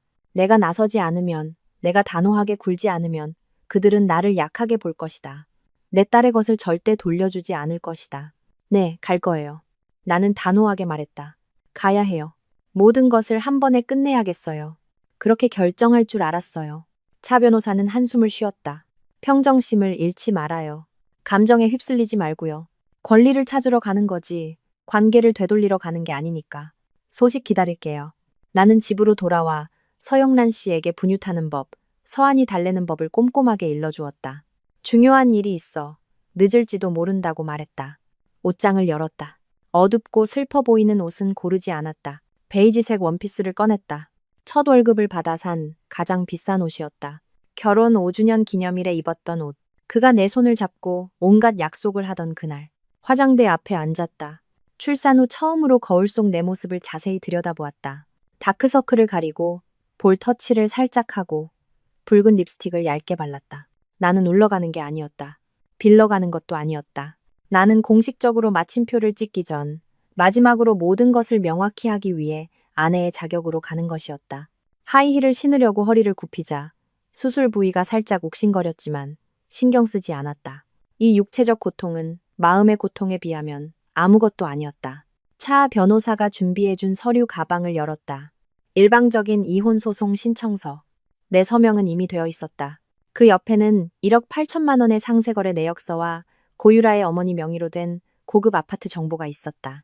나는 모든 것을 접어 가장 좋은 핸드백에 조심스럽게 넣었다. 나는 마지막으로 서한이를 보았다. 아이는 천사처럼 곤히 잠들어 있었다. 서한아, 엄마 기다려. 엄마가 우리 모녀의 권리를 찾고 올게. 나는 문을 닫고 택시를 불렀다. 인천국제공항으로 가주세요. 밤 8시에 인천국제공항은 사람들로 붐볐다. 모두가 바쁘게 캐리어를 끌었고 웃음소리와 안내 방송 소리가 끊이지 않았다. 하지만 오늘 국제선 입국장은 유독 긴장감이 감돌았다. 나는 그들을 바로 발견했다. 나 여사와 박 회장님. 그들은 보안 펜스 바로 뒤 첫 줄에 서서 자동 유리문을 뚫어져라 쳐다보고 있었다. 나 여사는 10년은 늙어 보였다. 평소 단정하게 빗어 넘기던 머리는 헝클어져 있었고 몇 가닥의 흰머리가 이마에 흘러내려 있었다. 더 이상 날카롭고 귀티나는 모습은 없었고 지치고 걱정스러운 어머니의 모습만 남아 있었다. 박 회장님은 굳은 얼굴로 옆에 서서 뒷짐을 진 채 서성였다. 그들 주위에는 한 무리의 사람들이 있었다. 최민호, 박서준, 우석의 친한 친구들과 동료들. 몇 주 전 나를 전화와 문자로 괴롭혔던 바로 그들이었다. 내가 다가가자 모든 수군거림이 멎었다. 수십 개의 눈이 일제히 나를 향했다. 그들은 재난을 겪고 돌아온 남편을 마중 나온 아내를 보는 눈빛이 아니었다. 호기심, 비난, 그리고 경멸이 섞인 눈빛이었다. 나 여사는 나를 흘끗 보더니 길게 코웃음을 치고는 고개를 돌려버렸다. 마치 나를 보는 것이 더러운 것을 보는 것 같다는 듯이. 박 회장님은 나를 노려보며 크게 흥소리를 냈다. 눈빛으로 사람을 죽일 수 있다면 나는 이미 수백 번은 죽었다 살아났을 것이다. 무리 속에 있던 한 여자가 옆 사람에게 속삭이기 시작했다. 저 여자야. 제가 제 아내래. 남편은 저쪽에서 중내사내 하는데 집에서 집 팔고 이혼할 궁리나 하고 이제 남편 돌아온다니까 화장하고 마중 나왔네. 진짜 뻔뻔하다. 나는 들었다. 똑똑히 들었다. 하지만 무시했다. 나는 그들을 위해 온 것이 아니었다. 나는 그들에게서 멀찍이 떨어진 구석에 서서 팔짱을 끼고 조용히 기다렸다. 나는 관객이었다. 그들의 재회극을 보러 온 관객. 띵동. 자동 유리문이 열리자 사람들이 웅성거리기 시작했다. 첫 승객들이 나왔다. 그들은 지쳐 보였지만 집에 돌아온 행복감에 얼굴이 환했다. 그리고 그가 나타났다. 나는 그가 초췌할 것이라고 예상은 했지만 눈앞의 광경은 나를 경악하게 했다. 우석. 그는 혼자 걸어 나오지 않았다. 그는 공항 직원이 밀어주는 휠체어에 앉아 있었다. 그는 깡말라 있었다. 평소 입던 정장은 헐렁했고 덥수룩한 수염이 햇볕과 바람에 검게 그을리고 퀭한 얼굴을 거의 가리고 있었다. 20살은 늙어 보였다. 하지만 그곳에 있던 모든 사람, 나를 포함한 모두를 경악하게 한 것은 그의 오른쪽 다리였다. 허벅지부터 발목까지 두꺼운 붕대가 감겨 있었고 조잡한 부목이 덧대어져 있었다. 하얀 붕대는 누렇게 변색되어 있었고 그 위로 검붉은 피가 배어나와 딱딱하게 굳어 있었다. 그것은 상처가 아니라 이미 죽어버린 신체의 일부처럼 보였다. 우석아, 아들아, 세상에, 나 여사가 비명을 질렀다. 그녀는 보안 펜스까지 밀치고 달려가 휠체어 옆에 무릎을 꿇고 우석을 끌어안았다. 세상에, 내 다리. 내 아들 다리가 왜 이래? 누가 내 아들한테 이런 짓을 했어? 입국장은 아수라장이 되었다. 나 여사의 울음소리와 절규, 친구들의 다급한 질문 소리. 박 회장님도 달려가 아들의 어깨를 두드렸다. 강한 척했지만 눈가는 이미 붉게 물들어 떨리고 있었다. 나는 여전히 구석에 조용히 서서 시끄러운 비극적인 재회 장면과 완전히 분리되어 있었다. 나는 우석을 보았다. 그도 울고 있었다. 그는 어머니를 껴안고 그녀의 어깨에 얼굴을 묻었다. 나는 궁금했다. 저 눈물 속에 나를 버린 것에 대한 후회의 눈물이 한 방울이라도 섞여 있을까? 아니면 썩어가는 자신의 다리 때문에 우는 것일까? 인파가 조금 갈라졌다. 나는 우석의 휠체어 옆에 서 있는 사람이 의료진이나 대사관 직원이 아니라 한 여자라는 것을 보았다. 얼마 전 사진으로만 봤던 바로 그 여자. 고유라. 그녀는 마치 그 자리가 당연하다는 듯 우석의 바로 옆에 서 있었다. 그녀 역시 지쳐 보였고 분쟁 지역의 햇볕과 바람에 피부가 그을려 있었다. 취재용 전투복에는 흙먼지가 가득했다. 하지만 그녀는 멀쩡했다. 다치지도 휠체어에 앉아있지도 않았다. 그녀는 자신의 두 다리로 서 있었다. 그녀는 심지어 손을 뻗어 우석의 등을 부드럽게 쓰다듬으며 그를 위로하고 있었다. 너무나 친밀해서 역겨운 몸짓이었다. 메스꺼움이 목구멍까지 차올랐다. 그랬구나. 실종되었다는 뉴스는 연극이었다.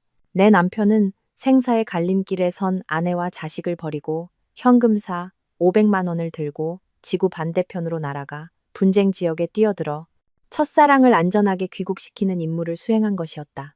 그리고 그가 얻은 것은 총에 맞은 다리, 썩어가고 있는 다리. 나는 울어야 할지 웃어야 할지 몰랐다.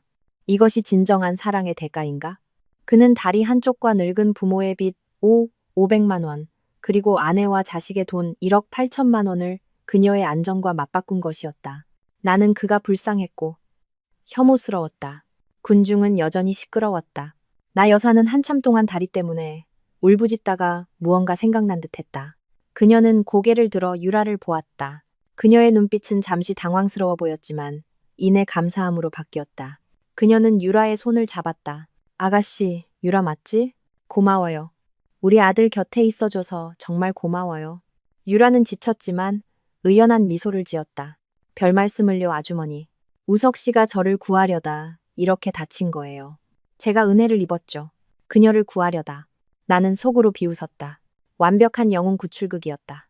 단지 이 연극의 대가를 치르는 사람이 내 딸과 그의 가족이라는 점만 빼면 아들의 첫사랑에게 감동적인 인사를 건넨 후 나 여사는 비로소 내 존재를 기억해낸 듯했다. 그녀는 고개를 돌려 구석에 서 있는 나를 보았다. 유라를 향했던 감사함은 나를 보자 즉시 증오로 바뀌었다. 그녀는 주변 사람들이 모두 들을 수 있을 만큼 큰 소리로 쏘아붙였다. 넌 거기서 뭐하고 서 있어? 내 남편이 돌아왔잖아. 이렇게 심하게 다친 거 안 보여? 이 심장도 없는 년. 모든 시선이 다시 내게 쏠렸다. 이번에는 분노와 비난이 더해졌다. 나는 아무 말도 하지 않고 조용히 우석을 바라보았다. 어머니가 나를 욕하는 소리를 들었는지 우석이 천천히 고개를 들었다. 그는 어머니를 놓고 인파 너머를 보았다. 마침내 우리의 시선이 마주쳤다. 우석은 숨을 멈췄다. 그는 핏발이 서고 퀭한 눈으로 나를 뚫어져라 쳐다보았다. 마치 사막에서 오아시스를 발견한 것처럼, 마치 내가 그의 구원자인 것처럼 친구들과 친척들이 길을 터주었다. 나 여사와 박 회장님도 옆으로 비켜섰다. 그들은 더 이상 울부짖지 않고 증오에 찬 눈으로 내가 어떻게 반응하는지 지켜보고 있었다. 내가 휠체어 옆에 무릎 꿇고 울며 후회할 것이라고 기대하는 눈치였다. 유라도 한 걸음 뒤로 물러나 우석의 등 뒤에 서서 복잡한 눈빛으로 나를 보았다. 죄책감과 탐색이 섞인 눈빛이었다. 우석은 두 손으로 휠체어 바퀴를 잡았다. 그는 스스로 휠체어를 밀어 인파를 헤치고 내게로 다가왔다. 휠체어 바퀴가 공항 바닥을 긁는 소리가 귀에 거슬렸다. 그는 내 바로 앞에 멈춰섰다. 그는 흙먼지로 더러워지고 눈물로 젖은 퀭한 얼굴로 나를 올려다보았다. 그는 떨리는 더러운 손을 뻗어 내 손을 잡으려 했다. 하우나, 그의 목소리는 갈라지고 터져나왔다. 나 돌아왔어. 그는 내 손을 꽉 잡았다. 나 약속 지켰어. 그는 흐느끼기 시작했다. 눈물, 콧물이 덥수룩한 수염 위로 흘러내렸다. 너한테 약속했잖아. 돌아오겠다고. 나 돌아왔어, 하우나. 그는 내 손등에 얼굴을 묻고 아이처럼 물었다. 나는 미동도 없이 서 있었다. 나는 그의 헝클어진 정수리를 내려다보았다. 그의 뜨겁고 짠 눈물이 내 손등에 떨어지는 것을 느꼈다. 하지만 따뜻하지 않았다. 더러울 뿐이었다. 그는 약속을 지켰다고 했다. 어떤 약속? 3주 전 내가 양수가 터져 바닥에 쓰러져 있을 때 내 손을 뿌리치며 했던 약속. 그는 돌아오겠다고 약속했다. 그는 내게 생색을 내고 있었다. 나는 내 앞에서 비참하게 울고 있는 남자를 보았다. 그는 마르고 다쳤지만 전혀 변하지 않았다. 그는 내게 아이는? 이라고 묻지 않았다. 출산은 어땠어? 아팠어? 라고 묻지 않았다. 그는 내 39주 만삭의 배가 사라진 것조차 알아채지 못했다. 내가 제왕절개를 했다는 것을, 내가 혼자 죽음의 문턱을 넘었다는 것을 알지 못했다. 그의 눈의 이야기는 그가 떠나는 순간에 멈춰 있었고, 이제 그는 영웅처럼 돌아와 아내가 감사와 용서의 팔로 자신을 맞아주기를 기대하고 있었다. 그는 내 딸의 존재와 나의 생사를 건 순간을 그의 이야기에서 완전히 지워버렸다. 억눌러왔던 혐오감이 끌어올랐다. 나는 천천히, 그리고 세게 내 손을 그의 손에서 빼냈다. 우석이 고개를 들었다. 그는 여전히 눈물을 흘리며 어리둥절한 표정으로 나를 보았다. 하우나 왜? 나는 그가 방금 울며 매달렸던 손을 내 원피스에 단호하게 닦았다. 마치 더러운 것을 만진 것처럼. 입국장에 침묵이 흘렀다. 모두가 숨을 죽였다. 나 여사의 울음소리도 멎었다. 그녀는 내 행동을 보고 입을 떡 벌렸다. 우석은 망연자실했다. 그의 손은 허공에 멈춰 있었다. 하우나 왜 그래? 그는 여전히 이해하지 못했다. 내가 사소한 일로 화가 났다고 생각하는 모양이었다. 나는 그의 충혈된 눈을 똑바로 쳐다보았다. 더 이상 연민도 없었다. 그저 피곤할 뿐이었다. 돌아왔으면 잘 됐네요. 내 목소리는 명료하고 평온하게 울려 퍼졌다. 우리 사이에 남은 일을 처리해야 하니까요. 나는 그가 무슨 일이냐고 묻기를 기다리지 않았다. 나는 몸을 돌려 내가 메고 있던 핸드백을 열었다. 나 여사가 비웃는 것을 보았다. 아마 내가 남편의 눈물을 닦아줄 손수건이나 병원비를 낼 돈을 꺼낼 것이라고 생각했을 것이다. 하지만 나는 손수건도 돈도 꺼내지 않았다. 나는 조심스럽게 접힌 얇은 서류철과 볼펜을 꺼냈다. 나는 다가가서 그 서류철을 우석의 무릎 위에, 붕대가 감겨 약품과 마른 피 냄새가 진동하는 그의 썩어가는 다리 위에 올려놓았다. 저 집에 가서 애 젖먹여야 해요. 나는 여전히 평온하고 또렷한 목소리로 말했다. 서명해요. 우석은 고개를 숙여 서류를 쳐다보았다. 그의 눈에, 그리고 그곳에 있던 모든 사람의 눈에 굵은 글씨로 밝힌 두 글자가 들어왔다. 이혼 서류. 공항 전체가 숨을 멈춘 듯 했다. 친구들의 거친 숨소리가 들렸다. 나 여사의 비통한 신음소리가 들렸다. 네가. 우석은 떨었다. 그는 고개를 번쩍 들었다. 그의 얼굴은 다리의 붕대보다 더 하얗게 질려 있었다. 이혼. 너 무슨 소리 하는 거야? 하우나? 장난이지? 장난? 나는 차갑게 웃었다. 당신이랑 장난할 시간 없어요. 딸이 집에서 젖달라고 기다리고 있거든요. 빨리 서명해요. 안 해. 그는 갑자기 소리쳤다. 목소리가 갈라졌다. 안 해. 이혼 못해. 하우나, 내가 잘못했어. 내가 잘못한 거 알아. 제발 용서해줘. 나 돌아왔잖아. 너한테 돌아왔잖아. 그는 몸을 앞으로 숙여 다시 내 손을 잡으려 했다. 나는 한 걸음 뒤로 물러나 피했다. 나는 그의 눈을 똑바로 쳐다보았다. 강우석 씨, 그날 밤 내가 바닥에서 양수가 터져서 가지 말라고 애원했을 때 당신은 시계를 보고 내 손을 뿌리쳤어요. 나는 그의 무릎 위에 놓인 서류를 가리켰다. 내가 말했죠. 당신이 그 문을 나서는 순간 모든 책임은 당신 혼자 지는 거라고. 나는 그의 검게 변한 붕대를 가리켰다. 이 다리가 당신의 책임이고 나는 굳어버린 나 여사와 박 회장님을 가리켰다. 당신 부모님이 짊어지게 된 500만 원 빚이 당신의 책임이고 나는 이혼 서류를 가리켰다. 이것이 당신의 책임이에요. 아니야. 우석은 절망적으로 중얼거렸다. 그때 다른 목소리가 끼어들었다. 형님, 오해예요.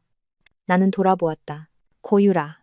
그녀는 어느새 다가와 나와 우석 사이에 서 있었다. 그녀의 얼굴도 창백했지만 두려움 때문이 아니라 억울함 때문인 듯했다. 마치 내가 무리한 억지를 부리는 사람인 것처럼. 형님, 오해라니까요. 그녀는 간절한 목소리로 반복했다. 저랑 우석 씨는 정말 아무 사이도 아니에요. 그 사람은 일 때문에 갔다가 저를 구해준 것뿐이에요. 정말 감사하게 생각하지만 저희는 정말 깨끗한 사이예요. 그녀는 연기를 시작했다. 피해자와 순결의 연극. 우석의 친구들이 고개를 끄덕였다. 맞아, 하우나. 유라는 종군기자고 좋은 사람이야. 쓸데없이 질투하지 마. 나 여사는 구명줄이라도 잡은 듯 했다. 그녀는 내게 달려와 내 얼굴을 가리켰다. 봤지? 남들이 다 말하잖아. 너처럼 더러운 머릿속으로나 내 아들을 나쁘게 생각하는 거야. 네가 유라를 질투해서 이혼하려는 거지. 깨끗하다고? 오해라고? 내 마지막 인내심이 끊어졌다. 나는 그녀를 순결을 설파하고 있는 그 여자를 보았다. 오해라고? 나는 비웃었다. 우는 것보다 더 무서운 웃음이었을 것이다. 내가 오해했다고? 나는 다시 핸드백을 열었다. 이번에는 얇은 서류철이 아니었다. 두꺼운 서류. 뭉치 전체를 꺼냈다. 차 변호사가 내게 준 바로 그 거래 내역서였다. 나는 그녀에게 주지도 우석의 얼굴에 던지지도 않았다. 나는 그 서류 뭉치 전체를 그녀의 얼굴, 순진한 척하는 그 얼굴에 던져버렸다. 위안. 수십 장의 A 사용지가 공중으로 흩날렸다. 공항에 반짝이는 바닥에, 우석의 휠체어에, 나 여사의 몸 위로 떨어졌다. 숫자들, 거래 내역, 부인할 수 없는 증거들.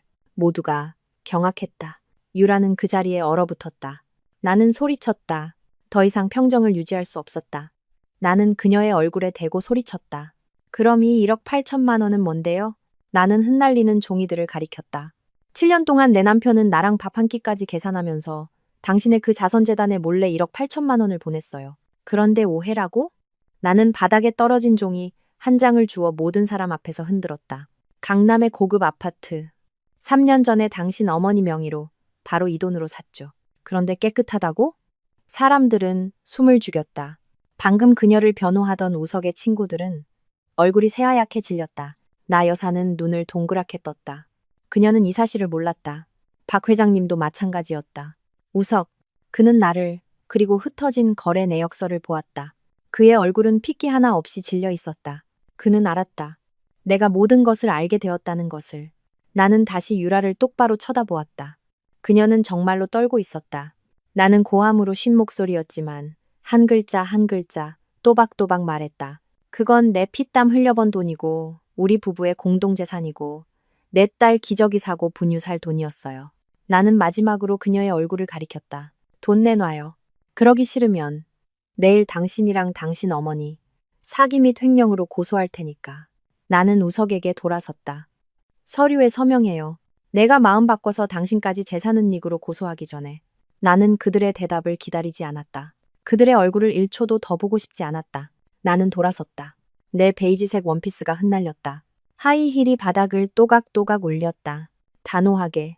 나는 그 혼란을, 장애인이 된 남편을, 뻔뻔한 첫사랑을, 혐오스러운 그 가족을 뒤로하고 떠났다. 집에 가야 했다. 내 딸 서한이가 젖달라고 기다리고 있었다. 나는 공항을 빠져나왔다. 눈물과 분노, 그리고 증오에 찬 시선들이 뒤섞인 혼란을 뒤로했다. 늦가을 밤바람이 얼굴을 차갑게 스쳤지만 가슴 속에서 타오르는 불길을 잠재우지는 못했다. 나는 나 자신도 할 수 있을 거라. 생각지 못했던 일을 해냈다. 모든 것을 마주하고 폭로했다. 택시에 올라 새 아파트 주소를 말했다. 돌아오는 내내 울지 않았다. 내 눈물은 정말로 다 말라버린 것 같았다. 차가운 수술실에서 홀로 아이를 안고 지새운 밤들 속에서 모두 흘려버렸다. 이제 내게 남은 것은 극심한 피로감과 흔들리지 않는 결심뿐이었다. 창밖으로 스쳐 지나가는 도시를 보았다. 노란 가로등, 바쁘게 집으로 향하는 사람들. 모두 돌아갈 보금자리가 있었다. 내 보금자리는 산산조각 났지만 나는 빈 곳으로 돌아가는 것이 아님을 알았다. 나는 내 딸에게로 돌아가고 있었다. 임대한 아파트 문을 열자 나를 맞이한 것은 고요함이었다. 순간 심장이 덜컥 내려앉았다. 영란 이모님? 내가 조용히 부르자 보모 서영란 씨가 침실에서 나와 조용히 하라는 손짓을 했다. 어머, 오셨어요? 서한이 방금 잠들었어요. 오늘 엄마 찾느라 엄청 보챘어요. 나는 고개를 끄덕였다. 코끝이 찡했다. 조심스럽게 침실로 들어갔다. 아이의 작은 요람이 놓인 곳. 서한이는 통통한 볼을 하고 고른 숨을 내쉬며 곤히 잠들어 있었다. 전내와 함께 작은 입술을 오물거리는 모습이 사랑스러웠다. 나는 아이를 바라보며 서 있었다. 이 작고 순수한 생명체. 이것이 나의 세상이었다. 이것이 전부였다. 공항에서의 장면이 머릿속에서 느리게 재생되었다. 이혼 서류를 던졌을 때의 우석의 창백한 얼굴, 나 여사의 믿을 수 없다는 표정, 그리고 1억 8천만 원이라는 숫자를 외쳤을 때의 고유라의 당황한 모습. 통쾌했을까? 복수에 성공해서 기뻤을까? 아니, 아무 감정도 없었다. 그저 무서운 공허함만이 남았다. 7년의 결혼 생활이 공항에서의 값싼 연극 한 편과 차가운 거래 내역서 몇 장. 그리고 태어나자마자 아빠 얼굴도 모르는 아이 하나로 끝났다. 나는 서러웠다. 내 딸이, 그리고 7년간 어리석었던 나 자신이 서러웠다. 휴대폰이 울렸다. 차 변호사였다. 괜찮아요? 그녀의 목소리는 짧았지만 걱정이 묻어났다. 공항을 뒤집어 놓으셨다면서요? 소문은 정말 빨랐다. 나는 씁쓸하게 웃었다. 괜찮아요? 아이 곁으로 돌아왔어요. 그냥 해야 할 일을 했을 뿐이에요. 수화기 너머로 차 변호사의 한숨 소리가 들렸다. 잘했어요. 아주 잘했어요. 당신의 태도를 확실히 보여줬으니 됐어요. 이제 푹 쉬고 건강 챙겨요. 법적인 문제는 제게 맡기고요. 특히 당신이 사람들 앞에서 1억 8천만 원이라는 숫자를 터뜨렸으니 곧 그쪽에서 연락이 올 겁니다. 알겠습니다. 감사해요, 변호사님. 전화를 끊고 아이의 요람 옆에 앉았다. 아직 끝이 아니라는 것을 알았다. 우석은 쉽게 서명하지 않을 것이고 고유라 모녀는 1억 8천만 원을 쉽게 돌려주지 않을 것이다. 우석의 가족은 이 충격에서 벗어나면 또다시 나를 괴롭히려 할 것이다. 하지만 나는 더 이상 두렵지 않았다. 나는 손을 뻗어 꽉 쥔 서한이의 작은 손을 살며시 만졌다. 아이는 내 손가락을 꼭 쥐었다. 그 작은 온기가 무한한 힘이 되었다. 서한아, 우리 같이 싸우는 거야. 엄마가 내 것 전부 다 찾아올게. 한 푼도 빠짐없이. 내 삶은 새로운 궤도에 올랐다. 기저귀, 분유, 그리고 서한이의 서툰 웃음소리와 울음소리로 가득 찬 궤도. 작은 임대 아파트는 언제나 아이의 향기로 가득했다. 그곳은 바깥 세상의 폭풍우와는 완전히 분리된 평화로운 섬이었다. 나는 그들을 잊으려 애썼다. 수술 부위를 회복하고 아이에게 젖을 물리며 나 자신을 되찾는데 집중했다. 차 변호사가 모든 법적 절차를 처리했다. 그녀의 예상대로 우석과 유라 쪽은 완전히 침묵했다. 우석은 서류에 서명하지도 연락하지도 않았다. 유라는 증발해버린 것 같았다. 차 변호사가 전화했다. 그녀의 목소리는 조금 무거웠다. 하운 씨, 강우석 씨 쪽에서 시간을 끌고 있어요. 서류에 서명도 안 하고 재산 문제에 대한 답변도 없네요. 제가 좀 알아봤는데 강우석 씨 상황이 아주 안 좋은 것 같아요. 아이 옷을 개던 내 손이 멈췄다. 안 좋다니요? 병원 쪽에서 들은 이야기인데요. 차 변호사는 한숨을 쉬었다. 다리가 너무 심하게 괴사했대요. 분쟁 지역에서 입은 총상이라 제때 치료를 못 받았고 한국에 왔을 땐 이미 너무 늦었다고. 항생제 내성균 때문에 폐혈증까지 왔다고 합니다. 폐혈증. 그 두 단어가 등골을 서늘하게 했다. 내가 그를 아무리 증오해도 나는 사람이었다. 그 두 단어가 무엇을 의미하는지 알았다. 그것은 죽음을 의미했다. 의사 말이, 차 변호사는 말을 흐렸다. 다리를 절단해야 할 가능성이 아주 높대요. 당장 절단해야 목숨이라도 건질 수 있다고. 절단. 나는 말을 잃었다. 공항에서의 그의 모습이 떠올랐다. 검게 변한 붕대, 고통으로 일그러진 얼굴. 차 변호사에게 고맙다고 말하고 전화를 끊었다. 나는 아이 옷더미 옆바닥에 멍하니 앉아 있었다. 내 멀쩡한 두 다리를 내려다보았다. 양수가 터졌던 그 밤이 다시 떠올랐다. 만약 그때 내가 119에 제때 전화하지 못했다면, 조금이라도 늦었다면, 병원으로 가는 길에 과다출혈이 있었다면, 지금 죽음과 사투를 벌이고 있는 사람은 나였을지도 모른다. 그는 선택했고, 운명은 그에게 대가를 치르게 했다. 너무나 값비싼 대가를. 며칠 후 서한이에게 낮잠을 재우고 있을 때 초인종이 울렸다. 서영란 이모님은 베란다에서 빨래를 널고 있었다. 나는 조용히 문을 열었다. 택배 기사라고 생각했지만 문을 열자 나는 얼어붙었다. 나 여사였다. 공항에서 본 지 고작 3주밖에 지나지 않았지만 내 앞에 서 있는 여인은 내가 알던 나 여사가 아니었다. 날카롭고 귀티나던 모습은 온데간데 없었다. 비단 옷도 보석도 없었다. 낡고 해진 갈색 홈웨어를 입고 있었고 희끗희끗하던 머리는 완전히 백발이 되어 있었다. 등은 굽었고 눈은 퉁퉁 붓고 검게 변해 있었다. 그녀는 떨리는 손으로 싸구려 귤한 봉지를 들고 서 있었다. 그녀는 마치 시골에 고생한 여느 어머니처럼 만약 살아계셨더라면 내 어머니 같았을 모습이었다. 나는 동정심을 느꼈지만 그녀가 내게 했던 짓을 떠올리자 즉시 사라졌다. 그녀는 문 앞에 움츠리고 서서 떨리는 손으로 귤봉지를 들고 있었다. 내 눈을 똑바로 쳐다보지도 못하고 무언가를 찾는 듯 집안을 힐끔거렸다. 하우나. 그녀의 목소리는 갈라지고 힘이 없었다. 나는 그녀를 안으로 들이지도 귤을 받을 생각도 없었다. 나는 문을 막고 서서 차갑고 거리감 있는 목소리로 말했다. 어머님, 무슨 일이세요? 그녀는 내 냉담함에 화를 내지 않았다. 그저 울기만 했다. 공항에서처럼 소리치며 때를 쓰는 울음이 아니었다. 주름진 늙은 얼굴 위로 눈물이 하염없이 흘러내렸다. 조용하지만 절망적인 울음이었다. 하우나, 내가 빌게. 우석이 좀 살려줘. 또 그 말이었다. 이 가족은 도움이 필요할 때만 나를 찾는 것 같았다. 전 의사가 아니에요. 나는 메마른 목소리로 대답했다. 그리고 그 사람 돈은 이제 한 푼도 없고요. 제가 어떻게 구해요? 아니, 돈이 아니야. 그녀는 미친 듯이 고개를 저었다. 눈물이 사방으로 튀었다. 의사가 다리를 잘라야 한대. 당장 내일 수술이래. 허벅지까지 잘라야 한다더라, 얘야. 수술 안 하면 죽는데. 그녀는 흐느꼈다. 그런데 걔가 안 하겠대. 수술 동의서에 서명을 안 해.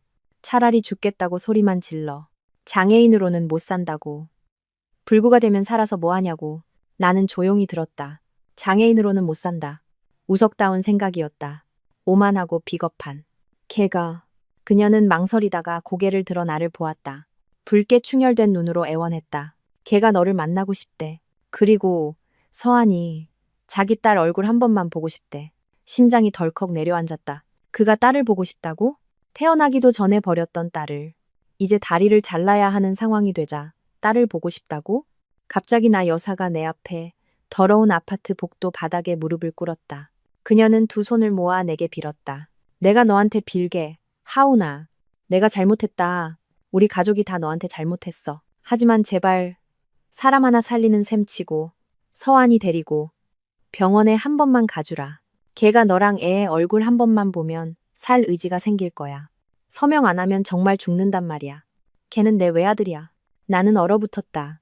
나를 냉혈한이라고 욕하고 내 병실에 쳐들어왔던 여인이 내 발밑에 엎드려 아들을 살려달라고 빌고 있었다.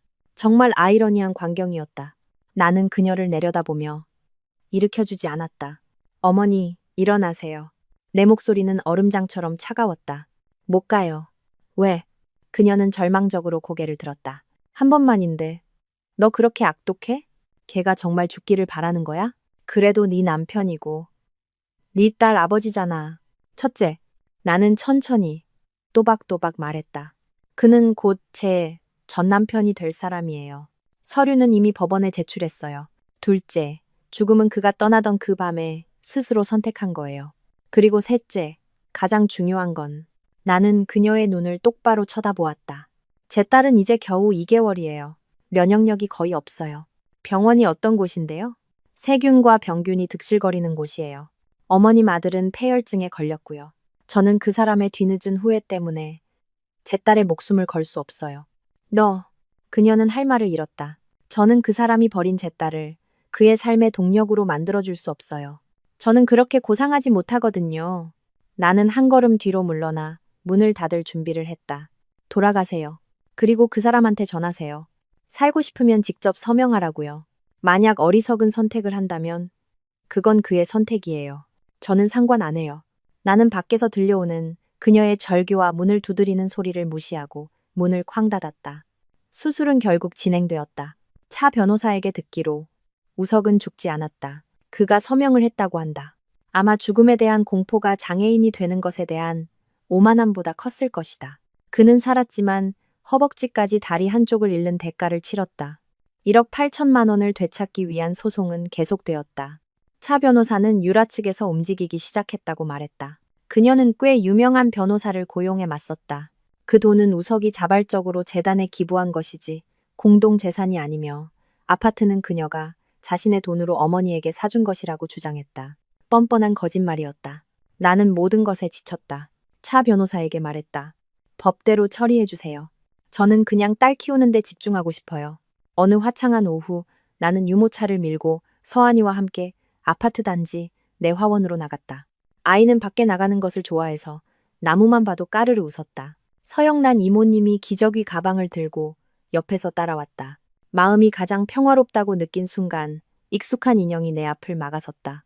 나는 고개를 들었고 심장이 덜컥 내려앉았다. 고유라. 그녀는 불과 몇 걸음 앞에 서 있었다. 공항에서의 당당하고 자신감 넘치던 종군 기자도 나와 말다툼할 때의 오만하고 뻔뻔한 모습도 아니었다. 그녀는 초췌했다. 피부는 검게 그을렸고 눈 밑은 퀭했다. 비싼 옷은 며칠은 입은 듯 구겨져 있었다. 형님. 그녀가 갈라진 목소리로 불렀다. 나는 반사적으로 유모차를 뒤로 당겨 그녀와 내 딸 사이를 막아섰다. 서영란 이모님도 경계하며 유모차 옆에 바짝 붙었다. 무슨 일이죠? 내 목소리는 얼음장처럼 차가웠다. 나는 그녀가 소송 때문에 나를 욕하러 왔거나 소송을 취하해달라고 협상하러 왔을 것이라고 생각했다. 하지만 나는 틀렸다. 그녀는 나를 보다가 땅을 보았다.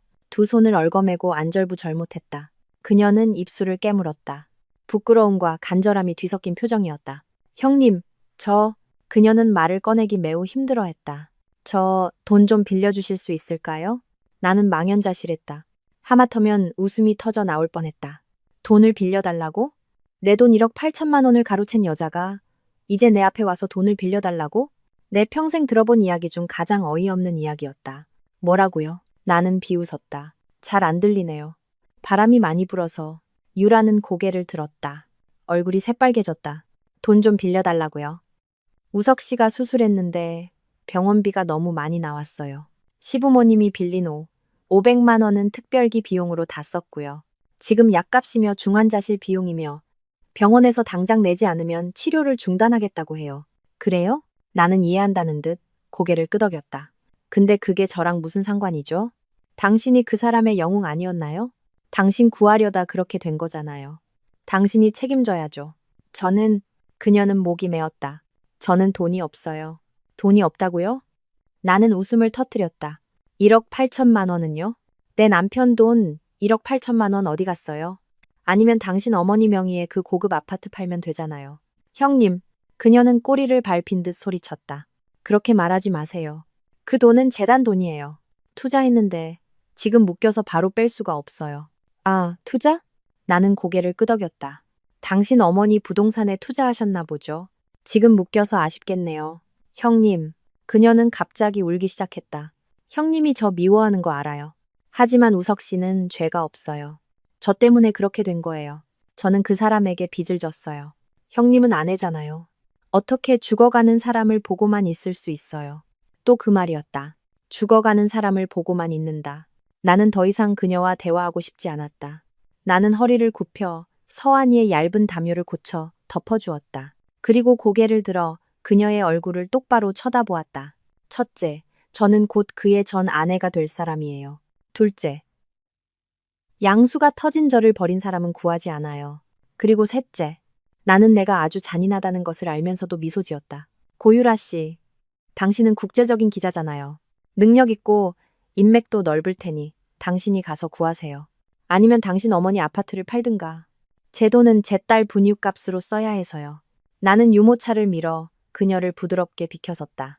우리 모녀 산책해야 하니 길 좀 비켜주시겠어요? 여기 공기가 너무 더럽네요. 나는 화원을 빠져나왔다. 석양 속에서 얼어붙은 뻔뻔한 여자를 뒤로 한 채. 나는 돌아보지 않았다. 그녀가 울부짖거나 욕하는 소리가 희미하게 들렸지만 더 이상 신경 쓰지 않았다. 할 말은 다 했고 할 일도 다 했다. 내 삶은 다시 작고 평화로운 섬으로 돌아왔다. 하지만 폭풍이 아직 끝나지 않았다는 것을 알았다. 내 예상대로 며칠 후 차 변호사에게서 전화가 왔다. 그녀의 목소리는 지쳐 있었다. 하운 씨, 안 좋은 소식이 있어요. 심장이 덜컥 내려앉았다. 나는 서둘러 서한이를 안고 침실로 들어가 문을 닫았다. 무슨 일이에요? 고유라 씨 쪽에서요. 차 변호사는 한숨을 쉬었다. 그들이 도망쳤어요. 공원에서 하운 씨가 경고한 후에 그녀와 그녀 어머니가 사라졌어요. 그 고급 아파트 주소로 사람을 보냈는데 이웃들 말이 밤사이에 이사 갔다고 하네요. 도망쳤다고요? 나는 망연자실했다. 그럼 소송은요? 소송은 계속되지만 아주 오래 걸릴 거예요. 차 변호사는 설명했다.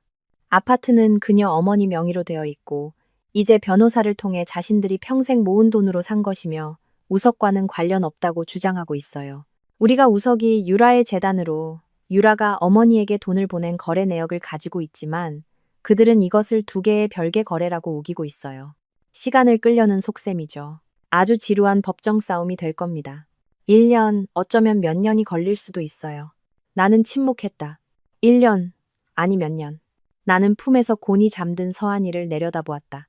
아이는 이제 3개월이 다 되어 옹알이를 하고 간지럼을 태우면 소리내어 웃을 줄 알았다. 나는 깨달았다. 지금 내게 필요한 것은 돈이 아니었다. 1억 8천만 원은 큰 돈이고 내 딸의 권리였다. 반드시 되찾을 것이다. 하지만 지금 당장 내게 필요한 것은 평화였다. 내 딸이 이런 증오의 분위기 속에서 자라게 할 수는 없었다. 매일 그들이 무슨 짓을 할지, 변호사에게서 전화가 올지 걱정하며 살 수는 없었다. 내 딸의 소중한 유년기를 그들의 혐오스러운 행적으로 더럽힐 수는 없었다. 내게는 돈이 있었다. 내 명의의 집을 판 돈은 모든 비용을 제하고도 우리 모녀가 몇 년은 충분히 잘 살 수 있는 금액이었다. 나는 깊은 숨을 내쉬고 결정을 내렸다. 변호사님, 나는 단호하게 말했다. 1억 8천만 원 소송은 전적으로 변호사님께 맡길게요. 얼마나 걸리든 상관없어요. 기다릴게요. 그럼 하운 씨는요? 저는 떠나야겠어요. 나는 말했다. 딸을 데리고 여기서 떠날 거예요. 조용한 곳이 필요해요. 이 아이를 증오 속에서 키우고 싶지 않아요. 저는 떠날 겁니다. 나는 친정으로 가지 않았다. 아버지가 또 찾아와 방해하는 것을 원치 않았다. 친척 집에도 가지 않았다. 나는 완전히 낯선 곳을 선택했다. 공기 맑고 조용한 강원도의 작은 도시. 아무도 나를 모르는 곳. 서영란 이모님과 상의했다. 그녀는 착하고 성실한 분이었고 서한이를 친손녀처럼 아꼈다. 함께 가달라는 내 제안에 그녀는 즉시 동의했다. 어디든 서한이만 돌볼 수 있으면 괜찮다고 했다. 나는 짐을 쌌다.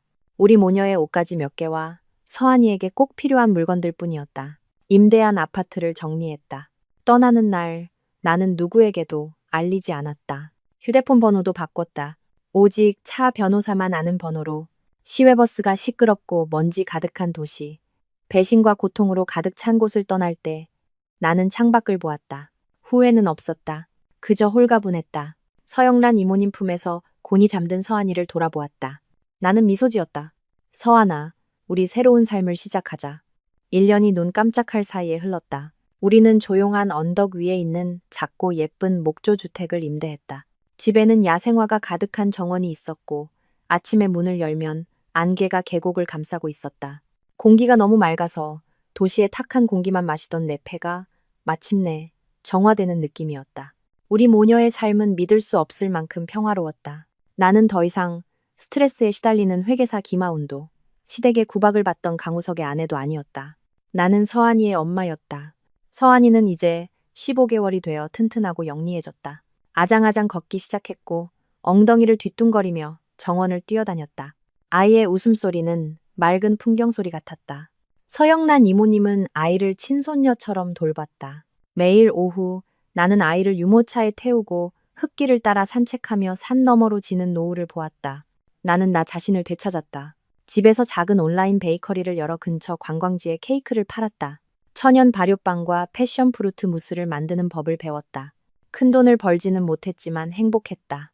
행복이란 때로는 내 아이가 건강하게 자라는 모습을 보고 내가 사랑하는 일을 하는 것만으로도 충분하다는 것을 깨달았다. 나는 우석을, 그의 가족을 거의 잊었다. 그는 내게 낯선 사람이 되었고 다른 생애에 속한 희미한 기억이 되었다. 그러던 어느 오후 내가 밀가루를 반죽하고 있을 때 전화가 울렸다. 차 변호사였다. 아주 오랜만에 먼저 걸려온 전화였다. 하운 씨, 잘 지내요? 서한이는요? 그녀의 목소리는 여전히 따뜻했다. 잘 지내요. 아이는 이제 막 말 배우느라 하루 종일 쫑알거려요. 무슨 새로운 소식이라도 있으세요? 네. 차 변호사의 목소리가 진지해졌다. 좋은 소식이에요. 재판 결과가 나왔어요. 나는 멈칫했다. 재판, 1억 8천만 원 소송. 차 변호사는 빠르게 말했다. 우리가 이겼어요. 고유라 모녀 측은 우리 쪽 은행 거래 내역보다 설득력 있는 증거를 내놓지 못했어요. 법원은 그 고급 아파트가 공동재산은닉으로 형성된 재산이라고 판결했습니다. 그들은 아파트를 반환해야 해요. 제가 바로 경매에 넘겼고 모든 비용을 제하고 약 1억 2천만 원을 회수했습니다. 나머지는 고유라가 해외로 도피해서 찾을 수 없게 됐고요. 1억 2천만 원. 그 숫자는 더 이상 나를 기쁘게 하지 않았다. 그저 뒤늦게 찾아온 정의일 뿐이었다. 네, 알겠습니다. 감사해요, 변호사님. 하지만 그게 다가 아니에요. 차 변호사는 말을 이었다. 하운 씨 이혼 소송 말이에요. 강우석 씨가 여전히 서명을 안 하고 있어요. 법원에서 여러 번 소환했는데 모두 불출석했고요. 이번에 법원에서 마지막 소환장을 보냈어요. 마지막 조정 기일이고 조정이 안 되면 최종 판결이 내려질 겁니다. 하운 씨, 이번에는 꼭 돌아와야 해요. 직접 출석해야 합니다. 나는 침묵했다. 돌아가라고? 나는 정원 밖을 보았다. 서한이가 나비를 쫓고 있었다. 이 삶을 깨고 싶지 않았다. 돌아와야 해요, 하운 씨. 차 변호사는 내 생각을 읽은 듯했다. 마지막 한 번이에요. 끝을 내야 해요. 딸이 엄마의 불분명한 혼인 상태 속에서 자라게 할 수는 없잖아요. 법적으로 자유로워져야 해요. 차 변호사의 말이 맞았다. 나는 서한이에게 명확한 상태를 선물해야 할 의무가 있었다. 그날 밤 아이를 재우고 짐을 쌌다. 중요한 서류를 보관해둔 오래된 캐리어를 열었다. 그 안에는 내 옛날 휴대폰도 있었다. 1년 전 전원을 끄고 처박아 두었던 휴대폰. 무슨 생각이었는지 나는 그것을 충전기에 꽂았다. 휴대폰이 다시 켜졌다. 1년 전에 수백, 어쩌면 수천 개의 묵은 알림이 쏟아져 나왔다. 카톡, 문자, 부재중 전화. 나는 잊고 싶은 이름들을 스쳐 지나갔다. 그리고 멈췄다. 전혀 모르는 번호로부터 온 문자 메시지 하나. 1년 전 메시지가 아니었다. 바로 지난주에 온 메시지였다. 나는 문자를 열었다. 심장이 덜컥 내려앉았다. 하운아, 네가 나를 미워하는 거 알아. 나도 이제 아무 자격 없는 거 알아. 제발 부탁인데 재판 전에 딱 한 번만 만나주라. 너랑 그리고 아이 얼굴 한 번만 보게 해줘. 제발 부탁이야. 우석이었다. 나는 그 문자에 대해 많이 생각했다. 만나야 할까? 만나서 뭘 하나? 그의 사과를 듣기 위해. 아니면 그의 비참한 모습을 보고 통쾌해 하기 위해? 서영란 이모님은 내 고민을 보고 조언했다. 만나지 마세요. 만나서 상처만 더 받아요. 그냥 법원에 가서 끝내세요. 서한이도 있잖아요. 이모님 말이 맞았다. 하지만 차 변호사의 생각은 달랐다. 나는 차 변호사에게 전화해 문자에 대해 말했다. 그녀는 잠시 침묵하더니 말했다. 만나보세요. 용서하라는 게 아니라 모든 것을 온전히 끝내기 위해서요. 그를 직접 마주하고 그가 당신에게 더 이상 아무것도 아니라는 걸 확인해야 해요. 재판에 들어가기 전에 그 문을 확실하게 닫아버리세요. 더 이상 당신을 괴롭히지 못하도록. 차 변호사는 언제나 이성적이었다. 나는 그 번호로 답장했다. 알겠어요. 오전 9시 법원 근처 X카페에서 봐요. 나는 공공장소를 선택했다. 그가 내가 어디 사는지 알게 하고 싶지도 그의 가족과 관련된 어떤 장소에도 가고 싶지 않았다. 서한이는 데려가지 않았다. 아이가 그 남자를 보게 하고 싶지 않았다. 그가 아이를 핑계로 매달리는 것도 원치 않았다. 나는 혼자 도시로 돌아왔다. 도시는 여전히 시끄럽고 분주했지만 나는 이방인처럼 느껴졌다. 카페에 15분 일찍 도착해 구석자리에 앉았다. 1년 전 공항에서의 창백하고 지친 여인은 더 이상 없었다. 평화로운 1년은 나를 회복시켰다. 나는 차분했고 주도권이 내게 있다는 것을 알았다. 정확히 9시. 카페 문이 열렸다. 나는 마음의 준비를 했다. 차 변호사가 그의 다리가 절단되었다고 했지만 눈앞의 광경은 나를 숨죽이게 했다. 우석, 그가 들어왔다. 아니, 들어오지 못했다. 그는 절뚝이며 들어왔다. 한쪽에는 목발을 짚고 다른 한쪽 바짓가랑이는 무릎 위에서 깔끔하게 접혀 텅 비어 있었다. 그는 깡말랐고 머리는 거의 백발이 되었으며 눈은 퀭하게 들어가 있었다. 얼굴에는 고통과 피로의 주름이 깊게 패여 있었다. 그는 노인처럼 보였다. 35살의 그 남자는 이제 50대처럼 보였다. 그는 한참을 낑낑대다 의자를 빼고 무겁게 주저앉았다. 목발을 벽에 기댔다. 우리는 한참 동안 말이 없었다. 그가 먼저 입을 열었다. 목소리는 쉬고 힘이 없었다. 하운아, 와줘서 고마워. 나는 말없이 고개를 끄덕였다. 그는 무언가 익숙한 것을 찾으려는 듯 나를 뚫어져라 쳐다봤다. 하지만 그는 찾지 못했다. 그의 앞에 앉은 여인은 더 이상 과거의 순종적인 아내가 아니었다. 1년 동안 잘 지냈어? 그는 서툰 안부 인사를 건넸다. 잘 지냈어요. 나는 짧게 대답했다. 안부 물으려고 보자고 한 건 아닐 텐데요. 그는 고개를 숙였다. 그의 앙상한 어깨가 떨리기 시작했다. 그는 울고 있었다. 뼈만 남은 손으로 얼굴을 가리고 아이처럼 흐느꼈다. 네, 내가 잘못했어, 하우나. 그는 흐느꼈다. 내가 잘못한 거 알아. 너무 후회돼. 그는 이야기하기 시작했다. 괴사한 다리, 병원에서의 끔찍한 고통, 그리고 그녀, 유라, 걔 놔버렸어. 그는 씁쓸하게 웃었다. 차 변호사가 소송 걸자마자, 병원에서 다리 잘라야 한다고 하자마자, 내 돈 다 떨어진 거 알자마자 사라졌어. 걔가 나 속인 거야, 하우나. 그 재단이 미래를 위한 거라고 했어. 전부 다 가져가서 나를 버렸어. 부모님은 그의 목소리가 갈라졌다. 어머니는 그 충격으로 가볍게 뇌졸중이 오셨어. 지금은 말씀도 잘 못하시고 걷는 것도 힘들어. 아버지가 어머니 모시고 고향으로 내려가셨어. 그 500만 원 빚 갚으려고 조상 대대로 물려온 집까지 팔았고. 나 다 잃었어, 하우나. 나는 조용히 들었다. 아무 감정도 없었다. 분노도, 통쾌함도, 그저 공허했다. 나 다 잃었어. 그는 반복하다가 고개를 들었다. 붉게 충혈된 눈으로 애원했다. 나한테는 이제 아이밖에 없어. 제발. 아이 한 번만 보게 해줄 수 없을까? 딱 한 번만. 어떻게 생겼는지 보고 싶어. 나랑 닮았을까? 그는 몸을 앞으로 숙여 내 손을 잡으려 했다. 나는 손을 뺐다. 강우석 씨. 나는 그의 눈을 똑바로 쳐다보았다. 당신은 다 잃은 게 아니에요. 잃는 걸 선택한 거죠. 양수가 터진 나를 버리고 떠나던 그 밤에 이 다리, 이 빚, 당신을 버린 그 여자. 전부 당신의 선택에 대한 대가예요. 당신이 감당해야 할. 나는 일어섰다. 1초도 더 앉아있고 싶지 않았다. 그리고 내 딸, 내 목소리는 차가웠다. 이름은 서한이에요.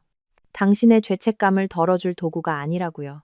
아이가 18살이 되면 그날 밤의 CCTV 영상과 이 1억 8천만 원 거래 내역서를 보여줄 거예요. 당신 같은 아버지를 인정할지 말지는 아이가 스스로 결정할 겁니다. 하지만 지금은 아니에요. 나는 테이블 위에 찻값을 올려놓았다. 내일 법원에서 서류에 서명해요. 그게 당신이 나를 위해 할 수 있는 마지막이자 최선의 일이고 당신 자신을 위한 해방이기도 할 겁니다. 나는 돌아섰다. 테이블에 엎드려 소리 없이 우는 장애인이 된 남자를 뒤로 한 채. 재판은 생각보다 빨리 끝났다. 시끄럽지도 극적이지도 않았다. 작은 방에서 판사, 2명의 서기, 차 변호사, 나, 그리고 우석만 참석한 채 진행되었다. 그는 법원에서 지정해준 젊고 어색해 보이는 변호사와 함께 왔다. 우석은 어제보다 더 초췌해 보였다. 아마 밤을 새운 모양이었다. 판사는 중년의 여성으로 엄격하지만 자애로운 눈빛을 가지고 있었다. 그녀는 서류를 훑어보았다. 나를 보고 우석을 보았다. 그녀는 모든 증거, CCTV 영상, 1억 8천만 원 거래 내역서, 그의 폐혈증 진단서를 모두 검토했다. 그녀는 조정을 시도하지 않았다. 이 결혼이 회복 불가능하다는 것을 알았을 것이다. 그녀는 절차적인 마지막 질문을 던졌다. 원고 강우석 씨, 피고 김하운 씨와의 이혼에 동의하십니까? 우석은 한참 동안 말이 없었다. 그는 고개를 숙이고 바닥만 쳐다보았다. 재판정은 천장의 선풍기 소리만 들릴 뿐 조용했다. 그리고 그가 고개를 들었다. 그는 판사를 보지 않았다. 그는 나를 보았다. 피로와 후회, 그리고 공허함으로 가득 찬 길고 긴 시선이었다. 나는 피하지 않고 그의 눈을 평온하게 마주 보았다. 네. 그의 목소리는 갈라졌다. 동의합니다. 판사가 계속 물었다. 자녀 강서한의 친권 및 양육권을 피고 김하운 씨에게 넘기는 것에 동의하고 양육비 청구를 포기하며 재산 분할은 합의된 바 회수된 1억 2천만 원과 내가 이미 매각한 집에 따르는 것에 동의하십니까? 그는 힘없이 고개를 끄덕였다. 동의합니다. 판결이 선고되었다. 우리는 공식적으로 남남이 되었다. 나와 차 변호사는 법원을 나왔다. 갑자기 햇살이 쏟아져 내렸다. 눈부시고 따뜻했다. 1년 내내 안개 낀 고원에서 살다가 마주한 도시의 햇살은 유독 강렬했다. 나는 깊은 숨을 내쉬었다. 7, 8년, 아니 30년 동안 내 가슴을 짓누르던 돌덩이가 사라진 듯 홀가분했다. 아버지의 짐, 시어머니의 짐, 그리고 우석의 짐까지 모두 내려놓았다. 나는 나와 함께 해준 차, 변호사를 돌아보았다. 변호사님 감사해요. 정말 감사해요. 차 변호사는 미소 지으며 내 어깨를 두드렸다. 제게 감사할 것 없어요. 하운 씨 스스로에게 감사해야죠. 정말 용감했어요. 이제 딸에게 돌아가세요. 당신의 새로운 삶은 이제 막 시작됐으니까요. 나는 차 변호사와 인사하고 바로 버스 터미널로 향했다. 집으로, 서한이에게로 돌아가야 했다. 내 삶은 다시 언덕 위 작은 정원이 있는 곳으로 돌아왔다. 내 베이커리는 단골 손님이 늘었다. 부자는 아니었지만 평화를 얻었다. 차 변호사를 통해 간간히 소식을 들었다. 이혼 후 우석은 완전히 무너졌다고 한다. 그의 부모님은 시골의 마지막 집까지 팔아 500만 원 빚을 갚았고 그 후 우석은 고향의 한 과부에게 의탁해 하루하루를 연명하고 있다고 했다. 고유라는 거의 6천만 원에 가까운 돈을 가지고 사라져 다시는 찾을 수 없게 되었다. 아버지는 재판 후 몇 번 전화했지만 나는 받지 않았다. 결코 아물지 않는 상처도 있는 법이다. 몇 년 후에 어느 오후, 서한이는 이제 정원을 뛰어다니는 장난꾸러기 소녀가 되었다. 아이가 방금 잡은 나비를 손에 들고 달려와 나를 꼭 껴안았다. 엄마 이것 봐. 예쁘지? 나는 아이를 품에 안고 부드러운 머리카락에 입을 맞췄다. 저녁 바람이 꽃과 풀향기를 실어왔다. 나는 산 너머로 지는 노을을 보았다. 눈부시게 아름다운 주홍빛이었다. 나는 우석을 미워했고 그가 대가를 치르기를 바랐다. 하지만 건강하고 순수하게 자라는 딸을 보니 증오는 마음만 병들게 할 뿐이라는 것을 깨달았다. 그가 양수가 터졌던 그 밤에 나를 떠난 것은 아이러니하게도 해방이었을지 모른다. 나는 나쁜 남편을 잃었지만 나 자신을 되찾았고 가장 중요한 서한이를 얻었다. 내게는 그것으로 충분했다. 배신의 씨앗을 뿌린 자는 결국 파멸의 열매를 거두게 마련이다. 돈은 양날의 검과 같아서 사람의 본성을 드러내고 그것을 전부라 여기는 자를 삼켜버린다. 하지만 무엇보다 이 이야기는 경제적 독립과 단호한 결단력이 여성이 자신의 운명을 개척하는 열쇠임을 보여준다. 삶이 우리를 벼랑 끝으로 몰아세울지라도 증오를 내려놓는 것은 남을 위해서가 아니라 나 자신의 영혼을 구원하기 위함이다. 용서의 힘은 있는 것이 아니라 나와 내 아이들의 미래를 위해 평화롭고 행복하게 살아가는 길을 선택하는 것이다.